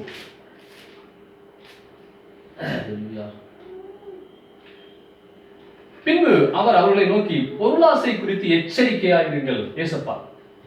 பின்பு அவர் அவர்களை நோக்கி பொருளாசை குறித்து எச்சரிக்கையாயிருங்கள். ஏனெனில் ஒருவனுக்கு எவ்வளவு திரளான ஆஸ்தி இருந்தாலும் அது அவன் ஜீவனுக்கு அல்ல. கட்டின வீடும் நிலம் பொருளும் கண்டிடும் உற்றார் உறவினரும் கூடுவிட்டு உன்னாவி போனால் கூட உன்னோடு வருவதில்லை. இதுதான் உண்மை, ஃபேக்ட் தான். கடைசி காலத்துல நீங்க எவ்வளவு ஆஸ்திகள் சம்பாத்தியங்கள் பண்ணியிருந்தாலுமே சரி, நம்முடைய தேவைக்கு மீறி இருக்கும் என்று சொன்னால் தேவைக்கு மீறி இருக்கு, தேவைக்கு மீறி அள்ளி கொட்டி வச்சிருக்கிறோம். இத்தனை காரியம் அவ்வளவு ஆஸ்திகள் இருக்குன்னு சொன்னா முதல்ல உங்களுக்கு பயம் வரும். ரெண்டாவது தேவனுக்கு நமக்குள்ள உறவு தடைப்படும். மூன்றாவது பரலோக ராஜ்யத்துக்கு போக முடியாது. உங்க சிந்தையில அங்கேயே இது எப்படி கட்டி காத்துக்கொள்வது, எப்படி பாதுகாப்பது, எப்படி ப்ரொடெக்ட் பண்றது, எப்படி இதை சேகரித்து வைப்பது, இதுலயாவது சிந்தை இருக்குமே தவிர வசனத்தின் மேல் நிச்சயமா சிந்தை போகவே போகாது. கடமைக்காக வருவோமே தவிர உண்மையாய் உணர்ந்து ஒரு நாள் வரவே மாட்டோம். இதுதான் உண்மையான காரியம். கவனிங்க, பொருளாசையை குறித்து எச்சரிக்கையாயிருங்கள். ஏனெனில் ஒருவனுக்கு எவ்வளவு திரளான ஆஸ்தி இருந்தாலும் அது அவனுக்கு ஜீவன் அல்ல. உயிர் கிடையாது. ஜீவன் எங்க இருக்கு? அங்க இருக்கு. ஆவி தன் கொடுத்த தேவனுக்கு என்ன செஞ்சிடும்? டக்குன்னு திரும்பி போயிடும். அது சரியான அந்த ஆத்மா அவர் இடத்துக்கு போக வேண்டும் என்று சொன்னால் என்ன செய்யணும்? அந்த உலக ஆசை, பொருளாசை நம்ம என்ன செய்யணும்? வெறுக்கணும். பொருளாசையை வெறுத்துருங்க. பொருளாசை வேண்டாம். தேவையை கர்த்தர் கொடுப்பார். உங்களுக்கு தேவையா உங்க பிள்ளைகள் இன்னதென்று தேவன் அறிந்திருக்கிறார். கரெக்டா கொடுப்பார். அவர் கண்டிப்பா என்ன செய்வார்? வஞ்சகம் பண்ண மாட்டார். அவர் பார்ஷியாலிட்டி பார்க்க மாட்டார். கரெக்டா கொடுப்பார். ஆமென். அதுக்கு மீறி அதான் இச்சை. அது பெரு விருப்பம், அதிகப்படியான ஆசை. கண்டிப்பா எனக்கு வேணும், நிச்சயமா வேணும். நல்லா இருக்கும் ஒரு பொருள், ஒரு வாகனம் நல்லா இருக்கும், ஃப்ரிட்ஜ் நல்லா இருக்கும், தங்க நகை ஏதோ ஒரு பொருள் நீங்க வீட்டுல நல்லா வச்சிருப்பீங்க. இன்னும் இப்படி வாங்கிட்டாங்களே ஒரு வரும் பாருங்க உங்க மைண்டுல ஒரு காரியம். உடனே இதை போட்டு அதை செஞ்சு இதை பண்ணி அந்த புருஷனை போட்டு புரட்டி எடுத்து என்ன செஞ்சிருவீங்க? எங்கேயோ நீங்க உழைக்க வச்சு இரவு பகலா அந்த மனுஷன் உழைச்சு உழைச்சு கொண்டு கொட்டுவார். நோ, ஒரு செகண்ட் உள்ள போற மூச்சு வெளியே போனா போச்சு. என்ன செய்வீங்க? கூட கொண்டு போக முடியுமா? அள்ளிட்டு போக முடியுமா? கட்டின வீட்டு தூக்கி போக முடியுமா? கார் பங்களா எடுத்துட்டு போக முடியுமா? நகை எடுத்துட்டு போக முடியுமா? அப்படியே நீங்க வச்சுட்டு படுத்தா உயிர் போனா சரீரம் எங்கதான் இருக்கும்? ஒன்றும் பண்ண முடியாது. ஒரு சின்ன மில்லிகிராம் கூட வைக்க மாட்டாங்க. அத்தனை வெட்டி எடுத்து விடுவார்கள். அதான் அந்த உலகம். அன்பான தேவஜனமே, பொருளாசை வேண்டாம். ஏன்னா கடைசி காலத்துல வந்துட்டோம். இந்த சின்ன சின்ன பொருளாசை போல் காரியத்தில் நம்ம விழுந்துட்டோம் என்று சொன்னால் அது நம்ம பூமியில நம்ம பிடித்து வைத்து விடுவோம். இந்த பூமியில பிடித்து வைத்து விடும். ஜபிக்க விடாது, வேதத்தை வாசிக்க விடாது, தேவனோடு சஞ்சரிக்க விடாது. பருவத்துக்கு நம்ம தடை செய்து விடும். என் கூட இரு சொல்லி இங்க பூமியில வைத்து விடும். ஆமென். கர்த்தர். அடுத்து ஒன்பதாவது காரியம், ரட்சிப்பு நிறைவேற காலம் வந்துருச்சு. நாம் என்ன செய்யணும்? அடுத்தது சிட்சையை சந்தோஷமாய் ஏற்றுக்கொள்ள வேண்டும். சிட்சைகளை சந்தோஷமாய் நாம் என்ன செய்யணும்? ஏற்றுக்கொள்ள வேண்டும். எபிரேயர் திருப்பிக்கலாம் 12ஆம் அதிகாரம் அதனுடைய 12ஆம் அதிகாரத்துடைய 5ஆம் வசனம் கவனிங்க. 5-6 வாசிக்கிறேன். அன்றியும் என் மகனே, கர்த்தருடைய சிற்றை அற்பமாக எண்ணாதே, அவரால் கடிந்து கொள்ளப்படும் போது சோர்ந்து போகாதே. அன்றியும் என் மகனே, யாரை ஒருத்தர் தேவன் என் மகனே சொல்லி கூப்பிடுறாரோ, தன்னுடைய மகனாய் நினைத்திருக்கிறாரோ, தன்னுடைய பிள்ளையாய் சொந்தம் பாராட்டுகிறாரோ, உரிமை பாராட்டுகிறாரோ, அவனை தான் கர்த்தர் சிட்சிப்பார். நல்லா புரிந்து கொள்ள வேண்டும். யாரு ஒருத்தர் மேல கர்த்தர் தகப்பன் அன்பு வைத்திருக்கிறாரோ அந்த மனுஷன் தான் கர்த்தர் செய்வார்? சிட்சிப்பார். தண்டனைங்கிறது வேற, சிட்சைங்கிறது வேற. சிட்சிக்கிறான்னு சொன்னா அந்த மனுஷனை அதிகமாய் நேசிக்கிறாருன்னு சொல்லி அர்த்தம். நம்ம ஒரு சின்ன தவறு செஞ்சாலும் உடனடியா ஏதோ ஒரு காலத்துல செஞ்சிடும், ரிஃப்ளெக்ஷன் நடந்துரும். நல்லா சிந்திச்சு பாருங்க. ஆவியானவர் உங்களை கரெக்டா கைட் பண்றாருன்னா இந்த ஒரு காரியத்தை நீங்க சிந்திச்சு பார்க்கணும். இன்னைக்கு ஒரு தவறு நம்ம ஏதோ செஞ்சுட்டோம், துணிஞ்சு தவறு செஞ்சுட்டோம். இன்னைக்கெல்லாம் நாள் அப்படியே போயிடும். ஆனா பாருங்க, நாளையோ ஒரு நாள் 2 நாள் கழிச்சு அதுக்கான பதிலடி கர்த்தர் கரெக்டா ஏதோ ஒரு இடத்துல கொடுத்துருவார். உடனே நமக்கு சிந்தனை வரும், ஐயோ அன்னைக்கு செஞ்சதுக்கு இங்க கரெக்டா ரிஃப்ளெக்ட் ஆயிடுச்சு. ஏன் தெரியுமா? உங்களை கர்த்தர் நேசிக்கிறார். உங்களை என்ன கர்த்தர் நேசிக்கிறார். அந்த பாதை கடந்து வந்திருக்கோம் நம்ம எல்லாருமே. நீங்க எல்லாரும் இந்த பாதைக்குள்ள வரணும்னு விசுவாசிக்கிறேன், நம்புகிறேன், ஆசைப்படுகிறேன். வேணும். நம்ம சின்ன தவறு செஞ்சாலும் ஆவியானவர் டக்குன்னு சொல்லுவார், இது எனக்கு பிடிக்கல. ஏன் நமக்கு அந்த சிகிச்சை கொடுக்குறாரு? நீ செஞ்ச காரியம் எனக்கு பிடிக்கல, நீ செய்யாது. ஏன்னா நான் உன்னை நேசிக்கிறேன், உன்னை அளவுக்கு அதிகமா நேசிக்கிறேன். இந்த காரியத்தை விட்டுரு. நீ அதை துணிஞ்சு செஞ்சதுனால தான் என்ன செஞ்ச, ஒரு சின்ன ஒரு சிகிச்சையை கொடுத்தா அது நீ செய்ய வேண்டாம்ங்கிறதுக்காக எனக்கு பிடிக்காத காரியத்தை செய்யாது. கவனிக்கிறீங்களா? கர்த்தர் எவனிடத்தில் அன்பு கூறுகிறாரோ அவனை அவர் சிட்சித்து தாம் சேர்த்துக் கொள்ளுகிற எந்த மகனையும் தண்டிக்கிறார் என்று பிள்ளைகளுக்கு சொல்லுகிறது போல உங்களுக்கு சொல்லியிருக்கிற புத்திமதியை மறந்தீர்கள். மறக்கக்கூடாது. சிற்சையை மறக்காதீங்க. சிற்சையை சந்தோஷமா ஏற்றுக்கோங்க. சிற்சைகளையும் கண்டிப்புகளையும் எச்சரிப்புகளையும் புத்திமதிகளையும் சந்தோஷமா ஏற்றுக்கொள்ளுங்க. எல்லாவற்றுக்கும் மேலாய் கர்த்தருடைய வார்த்தையில வருகிற சிற்சையை அதிகமாய் விரும்புங்க. நீதிமான் என் தலையில் குற்றதற்கு ஆசீர்வாதம். சங்கீதத்துல வாசிக்கிறோம். டெய்லி ஆண்டவரே உங்க சிக்ஷை எனக்கு கொடுங்கப்பா, என்னை கண்டிச்சு நடத்துங்கன்னு சொல்லுங்க, என்னை ஆசீர்வதிங்கன்னு சொல்லாதீங்க. எப்படி என்னை ஆசீர்வதிங்க நீங்க கேட்கவே வேண்டாம், என்னை டெய்லி கரெக்டா சிரிச்சித்து நடத்துங்க ஆண்டவரே. எப்படி ஜெபிக்கணும்? ஏசப்பா என்னை ஆசீர்வதிங்க, நீங்க இது கொடுங்க அது கொடுங்க, தயவு செஞ்சு கேட்க வேண்டாம். அப்படி கேட்டா கண்டிப்பா கர்த்தர் கொடுக்கவே மாட்டார். என்னை அனுதினம் சிர்ச்சித்து சீர்படுத்தி நடத்துங்க ஆண்டவரே. எப்படி அனுதினம் என்னை சிர்ச்சித்து சீர்படுத்தி சரியாய் நடத்துங்க ஆண்டவரே. நீங்க இப்படி கேட்டு பாருங்க, உண்மையிலே சொல்றேன், நீங்க கேட்கிற ஆசீர்வாதம் எல்லாம் சும்மா பிஸ்கட் மாதிரி, ஆனா கர்த்தர் கொடுக்கறது எப்படி இருக்கும்? கோல்டு பிஸ்கட் மாதிரி கொடுப்பார். அல்லேலூயா. நான் பார்த்ததே இல்லையே பாஸ்டர், நானும் தான் பார்க்கல. ஒரு நாள் நம்ம செய்யறோம், தங்க வீதியிலே நம்ம நடக்க போகிறோம். உலகத்துல ஆசை நமக்கு வேண்டாம். சரி, ஒரு உதாரணத்துக்கு அந்த காரியத்தை நான் சொன்னேன். ஓகே, கவனிங்க. உபாகமம் 8ஆம் அதிகாரம் 5ஆம் வசனம். உபாகமம் 8ஆம் அதிகாரத்துடைய 5ஆவது வசனம் திருப்பி கொள்ளலாம்.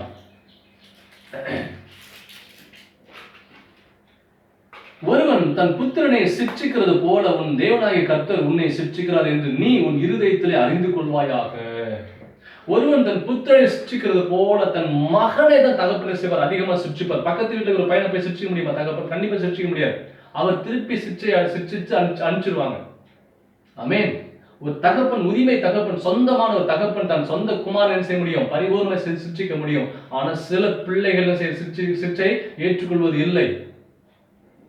சில பிள்ளைகள் தகப்பனுடைய தாயுடைய சிற்றை ஏற்றுக்கொள்வதில்லை. நீங்க நல்லா கவனிச்சு பாருங்க, எந்த பிள்ளைகள் தகப்பன் தாயுடைய சிற்றைக்கு கீழ்ப்படியாம போதோ அது என்ன செய்யும்? தருதலையா சுத்திட்டு இருக்கும், ரோடா சுத்தம். அது 5 பைசா பிரயோஜனம் ஆகாது, என்னைக்குமே பிரயோஜனம் ஆகாது அந்த அந்த ஜீவன். எஸ், இதான் உண்மை. நிறைய நாம் பார்த்துருக்கிறோம், நீங்களும் பார்த்துருப்பீங்க. என்னுடைய வயதில் மூத்தவங்க நிறைய பேர் கவனிச்சுட்டு இருக்கீங்க. இப்ப சிந்திக்கிறீங்க, ஐயோ என் பையனை எவ்வளோட கண்டிச்சங்க, அவன் கண்டிப்பா சுத்தமா ஏற்றுக்கொள்ளல, எவ்வளவோ சிரிச்சுட்டேன், படிக்கிற காலத்துல இதை மாத்திரம் கவனமா செய்யடா பாப்பா, இதை மாத்திரம் கவனமா செய், இதை கவனமா படி, இந்த காலத்தை நீ படிச்சிருக்கோ, தூக்கத்தை விழிச்சு படின்னு சொன்னேன். இன்னைக்கு அன்னைக்கு எல்லாத்தையும் சந்தோஷமா என்ன செஞ்சு ஊரை சுத்தி எல்லாம் வேஸ்ட் பண்ணிருச்சு, இன்னைக்கு வாழ்க்கை சீரழிஞ்சு உட்காந்துருக்கேன்னு சொல்லி நிறைய பேர் சிந்திச்சு உட்காந்துருக்கிறீங்க. அல்லேலூயா. எனக்கு அன்பான பிள்ளைகளே, எனக்கு அன்பான தம்பி தங்கச்சி, தகப்பனுடைய தாயுடைய சிற்றையை நீங்க கவனிக்காம நடப்பீங்கன்னு சொன்னா நம்ம ஸ்திரப்பட முடியாது, சீர்பட முடியாது, நிலைத்திருக்க முடியாது. உங்களை நேசிக்கிறாங்க தகப்பன் தாயும். உங்க தகப்பன் தாய் போல நேசிக்கிறவங்க யாருமே இருக்க முடியாது, யாரும் நேசிக்க முடியாது. நீங்க நினைக்கலாம், என் ஃப்ரெண்ட்ஸுங்க என்னுடைய வேற ஃப்ரெண்ட்ஸ்ல இருக்கிறாங்க, நல்லா நேசிக்கிறாங்க, அதெல்லாம் சும்மா ஏதோ ஒரு எதிர்பார்ப்போடு வருகிற அன்பு உங்களை ஏமாற்றும். கண்டிப்பா உன்னால உங்களை சுக்குநூற உடைச்சு நொறுக்கிறோம். அல்லேலூயா. கவனமா இருங்க. யோபு 5ஆம் அதிகாரத்திற்கு போகலாம். யோபு 5ஆம் அதிகாரம் 5ஆம் அதிகாரத்துடைய 17, 18 வாசிங்க. இதோ தேவன் தண்டிக்கிற மனுஷன் பாக்கியவான், ஆகையால் சர்வ வல்லவருடைய சிற்றை அற்பமா எண்ணாதிரும். தண்டனை வேறு, அழிவுங்கிறது வேறு. சிட்சித்து பார்ப்பார், சின்ன சிற்றை கொடுத்து பார்ப்பார், அதுக்கும் அவன் திருந்தன்னு சொன்னா என்ன செய்வாரு? தண்டனை, ஒரு சின்ன பனிஷ்மெண்ட் கொடுப்பார். அந்த தண்டனைக்கு மீறி கை மீறி போறான்னு சொன்னா அதான் என்ன செஞ்சிருவாரு? முடிச்சிருவார். அல்லேலூயா. அந்த முடிஞ்ச வரைக்கும் அவர் அழிவுக்கு கொண்டு போகவே மாட்டார். முடிஞ்ச வரைக்கும் எக்ஸ்ட்ரீம் லெவல் வரைக்கும் பாதுகாக்க பார்ப்பார். கை மீறி போறான், கீழ்ப்படியில அப்படின்னு சொன்னா விட்டுருவார், போ அப்படின்னு சொல்லிட்டு. பாருங்க, இதோ தேவன் தண்டிக்கிற மனுஷன் பாக்கியவான், ஆகையால் சர்வ வல்லவருடைய சிற்றை அற்பமாய் எண்ணாதிரும். அவர் காயப்படுத்தி காயம் கட்டுகிற தெய்வம். அவர் காயப்படுத்தி காயம் கட்டுகிறார், அவர் அடிக்கிறார், அவருடைய கை ஆற்றுகிறது. இது எங்க கிடைக்கும் சொல்லுங்க பார்க்கலாம். காயப்படுறதுக்கு ஆட்கள் இருக்கிறாங்க, அடிக்கிறதுக்கு ஆட்கள் இருக்கிறாங்க, காயம் கட்டுவதற்கும் ஆற்றுகிறதற்கும் இன்னைக்கு யாரும் இல்லையே. அப்ப இங்கதான் ஓடி வரணும். அப்பதான் எனக்கு தெரியும், மனங்கால் போட்டு அழுவோம், ஆண்டவரேன்னு சொல்லி அழுவோம், வேற தெரிஞ்சு அத்தை பேச மாட்டான்னு சொல்லி வாசிப்போம், பாஸ்டர்ன்னு சொல்லுவோம், சபைக்கு ஓடி வரும். அப்பதான் சபைங்கிற எங்க இருக்குதுன்னே நம்ம ஐடியா வரும். நோ நோ, நம்முடைய நினைவுகள் எப்பயுமே சரியா இருக்கணும், நம்ம சிந்தனைகள் எப்பயுமே சரியா இருக்கணும். சிற்றை என்ன செய்யணும்? நம்ம வாஞ்சிக்கணும். சிற்றையை வாஞ்சிங்க, சிற்றையை வாஞ்சிங்க பிரதர் சிஸ்டர், சிற்றையை வாஞ்சி. டெய்லி சொல்லுங்க, டெய்லி தூங்கின்னு சொல்லி, ஆண்டவரே என்னை சிற்சித்து சீர்படுத்துங்கப்பா, என்னை சரியா நடத்துங்கப்பா, என் கிளைகளை டெய்லி நறுக்குங்கப்பா, என் கிளைகளை டெய்லி நறுக்கி என்ன செய்யுங்க, சரியான பாதையில் நடத்துங்க ஆண்டவரே அப்படி சொல்லி நம்ம என்ன செய்யணும்? பழகணும். ஆமென். இன்னொரு வசனம் பாருங்க, எபேசியர் 6ஆம் அதிகாரம் 4ஆம் வசனம் திருப்பி வரலாம்.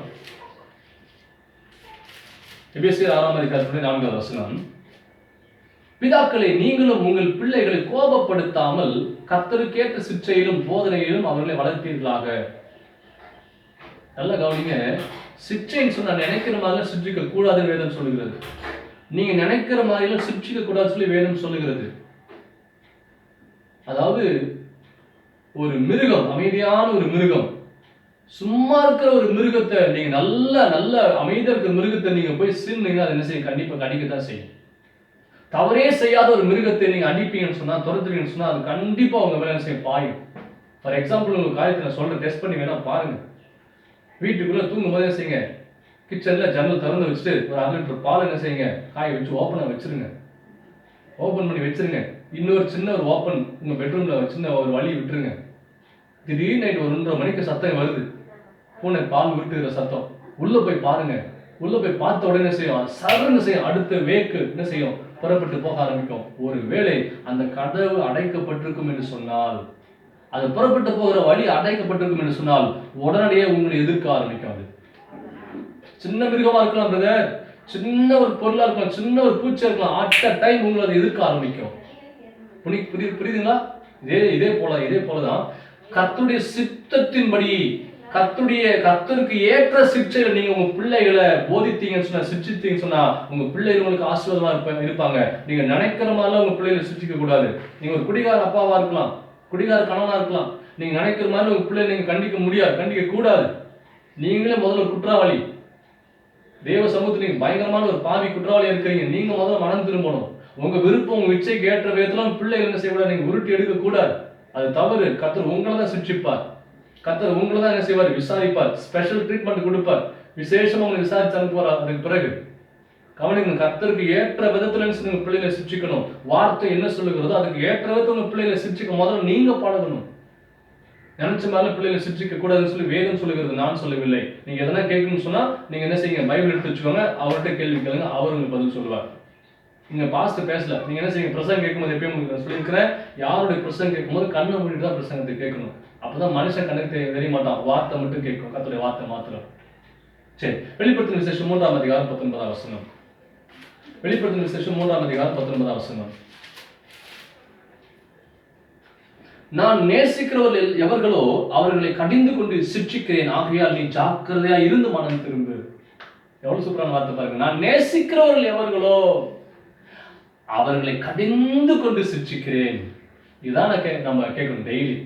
ஆண்டவரே நீங்க என்ன செய்யுங்க? கடிந்து கொண்டு சிட்சிங்க ஆண்டவரே, எனக்கு இது டெய்லி வேணும்பா. ஆகையால் நீ ஜாக்கிரதையா இருந்து மனம் திரும்ப. ஜாக்கிரதையா இருக்கிறவங்க என்ன செய்வாங்க? கேட்பாங்க, ஆண்டவரே டெய்லி சிட்சிங்க ஆண்டவரே, நான் திரும்பிக்கிறேன், மனம் திரும்பிக்கிறேன்ப்பா அப்படின்னு சொல்லி நம்ம என்ன செய்வோம்? அப்படிப்பட்ட இறுதி மூலம் செய்வோம். அந்த வார்த்தைக்கு நம்ம செய்வோம், ஒப்பு கொடுக்க முடியும். மற்ற யாரும் செய்ய முடியாது, அதுக்கு ரிப்ளை பண்ண முடியாது. ஆமென். நமக்கு நேரம் குறைவா இருக்கிறது. கடைசியா ஒரு பகுதி மாத்திரமே காரியத்தை வாசித்து முடிக்க போகிறோம். 10வது காரியம், ஜெபித்து ஆயத்தமாய் காத்திருக்க வேண்டும். ரட்சிப்பு நிறைவேற காலம் வந்துருச்சு. நம்ம ஜெபித்து ஆயத்தமாய் காத்திருக்க வேண்டும். மார்க் எழுதின சுவிசேஷம் 1ஆம் அதிகாரத்திலே 35வது வசனம்.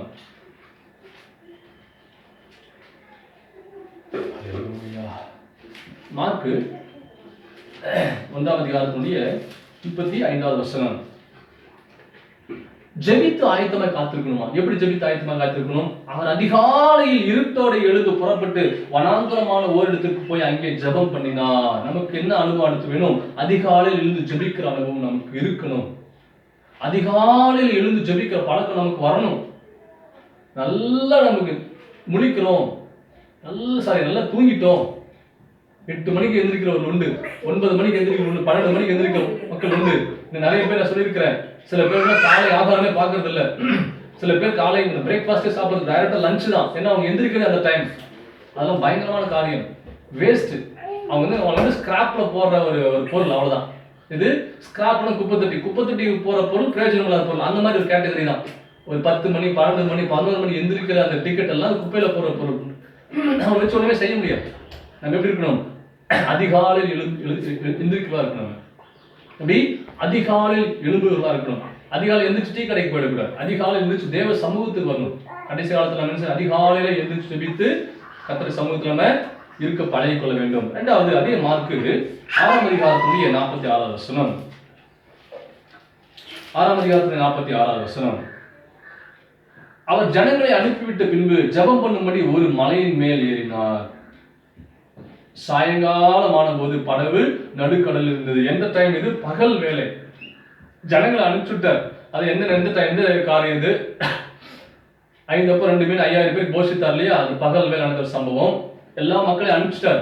பயங்கர டயர்டு ஏசப்பா, பயங்கர களைப்பா இருக்கிற, போய் தூங்கலாம் இல்லையா? தூங்கலாம். என்ன செஞ்சார்? பகல் வேலையில என்ன செஞ்சாராம்? அவர் ஜனங்களை அனுப்பிவிட்ட பின்பு ஜபம் பண்ணும்படி ஒரு மலையின் மேல் ஏறினார். மதிய வேலையில நம்ம ஜபிக்கணும், பழகணும், நல்லது. இன்னைக்கு நம்ம இஸ்ரேல் தேசத்துல போய் பாருங்க, தினமும் 3 வேளை ஜெபம் பண்ணிடுவாங்க. அது யுத்தம் வந்தாலும் சரி, போர் வந்தாலும் சரி, குண்டு விழுந்தாலும் வெடிச்சாலும், ஆபத்து வந்தாலும், எப்படிப்பட்ட காரியம் வந்தாலும் சரி, அவங்க இருக்கிறவங்க ஒரு நாள்ல 3 முறை கண்டிப்பா ஜெபம் பண்ணிடுவாங்க யூதர்கள். இன்னைக்குமே நம்ம அந்த காரியத்தை செய்யணும். ஏசப்பாவை போல யூதர்கள் விட்டுருங்க, நம்ம கிறிஸ்துவ நம்ம காண்பித்த மாதிரி முறை நம்ம என்ன செய்யும்? செய்ய கடவுமாக. கடைசி ஒரு வார்த்தை வசனம், லூக்கா 6வது அதிகாரத்துக்கு போவோம். 6வது அதிகாரத்துக்கு 12வது வசனம். 12வது வசனம் பாருங்க. அந்நாட்களில் அவர் ஜெபம் பண்ணும்படி ஒரு மலையின் மேல் ஏறி முழுதும் தேவனை நோக்கி ஜெபம் பண்ணி கொண்டிருந்தார். இது இரவு வேளையில் ஜெபிக்கிற ஒரு பழக்கம். இரவு நேரத்தில் ஜெபிக்கிற ஒரு பழக்கம் யாருக்கு இருந்துச்சு? ஏசப்பாவுக்கு இருந்துச்சு. நமக்கு அந்த பழக்கம் கண்டிப்பா வேணும். இரவு கண் விழித்து ஜெபிக்கிற பழக்கம், ஜாமம் காக்கிற ஜெபம், ஜாமக்காரர்களை போல இரவு கண் விழித்து ஜெபிக்கிற ஒரு அனுபவம் உங்களுக்குள்ள எனக்குள்ள நிச்சயமாய் இருக்க வேண்டும். அந்த காரியத்தில் நம்ம என்ன செய்யணும்? பழக்கத்துக்கு வரணும். காலை ஜெபிக்கிற, அதிகாலையில ஜெபிக்கிற பழக்கம், பகல் வேளையில ஜெபிக்கிற பழக்கம், இரவு வேளையில ஜெபிக்கிற பழக்கம் உங்களுக்கு எனக்கும் நிச்சயமாய் வேண்டும். அல்லேலூயா, அல்லேலூயா. தேவன் நமக்கு காண்பித்த மாதிரியின்படியே நாம செய்வோமாக. மீனி கேட்ட வார்த்தை, சத்தியங்கள், வசனங்களை கர்த்தருடைய கருத்துல செய்ய என்ன போறோம்? ஒப்பு கொடுத்து நாம ஜெபிக்க போகிறோம். ஜெபித்து நம்ம செய்ய முடிக்க போகிறோம். என்னென்ன காரியம் கற்றுக் கொடுத்தார் ஆவியானவர், என்னென்ன காரியங்களை நமக்கு பழக்கி கொடுத்தாரோ, படிப்பினையா நமக்கு சொல்லி கொடுத்தாரோ, அவைகளை கர்த்தர் சமூகத்தில் ஒப்பு கொடுத்து நம்ம ஜெபித்து முடிக்க போகிறோம். கண்களை மூடுவோமாக. இல்ல கண்களை மூடலாம். பரலோக பிதாவே, நம்பியோடு நம்ம துதிக்கிற ராஜாவை நம்ம ஸ்தோத்திரிக்கிறோம். தர்மியான ஆஸ்வதிக்கப்பட்ட மனமகிழ்ச்சி நல்ல இந்த உயிர்த்ததனால் காலை வேலைக்கு நன்றி செலுத்துகிறோம்.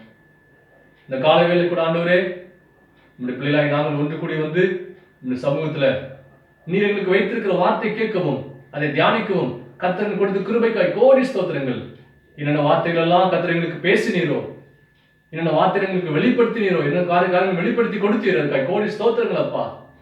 ஆண்டவரே, கேட்ட வார்த்தைகள் சத்தியங்கள் என் இருதயத்தை விட்டு நீங்காமல் இருக்கட்டும். என் இருதயத்தை விட்டு நீங்காமல் இருக்க கிருபை செய்ய முடியாது சொல்லிக்கிறோம். இந்த வார்த்தையின் பிரகாரமாகவே இந்த வாழ்க்கையை நாங்கள் அமைத்துக் கொள்ள, இந்த வாழ்க்கையை இந்த வார்த்தையின் பிரகாரம் அமைத்துக் கொள்ள கிருபை செய்வதாக ரத்த கோட்டைகள் ஒப்புக் கொடுக்கிறோம். தெய்வமே, பெரிய காரியம் செய்ய கிருபை சூழ்நிலட்டும். கர்த்தருடைய தாமதிக்குமானால் ஆண்டவரே ஸ்தோத்திரிக்கிறோம். ஆண்டவரே, வருகிற வாரங்கள்ல தொடர்ந்து சத்தியம் தியானிக்க அனுக்கிரகம் பாராட்டும். பெரிய காரியம் செய்யுங்க. இயேசு விண்ணத்தம் செய்யும், இயேசு விண்ணத்தம் செய்யும். இயேசு கிறிஸ்துவின் நாமத்தில் ஜெபிக்கிறோம் ஜெயத்தின் நல்ல பிதாவே, ஆமென். என் ஆத்துமாவே கர்த்தரை ஸ்தோத்திரி, என் முழுவதும் பரிசுத்த நாமத்தை ஸ்தோத்திரி. என் ஆத்துமாவே கர்த்தரை ஸ்தோத்திரி, அவர் செய்த சகல உபகாரங்களை மறவாதே. ஆமென், ஆமென், ஆமென். கர்த்தர் தாமே ஒவ்வொருவரையும் ஆசீர்வதிப்பாராக. ஆமென். அல்லேலூயா, அல்லேலூயா, அல்லேலூயா. God bless you all.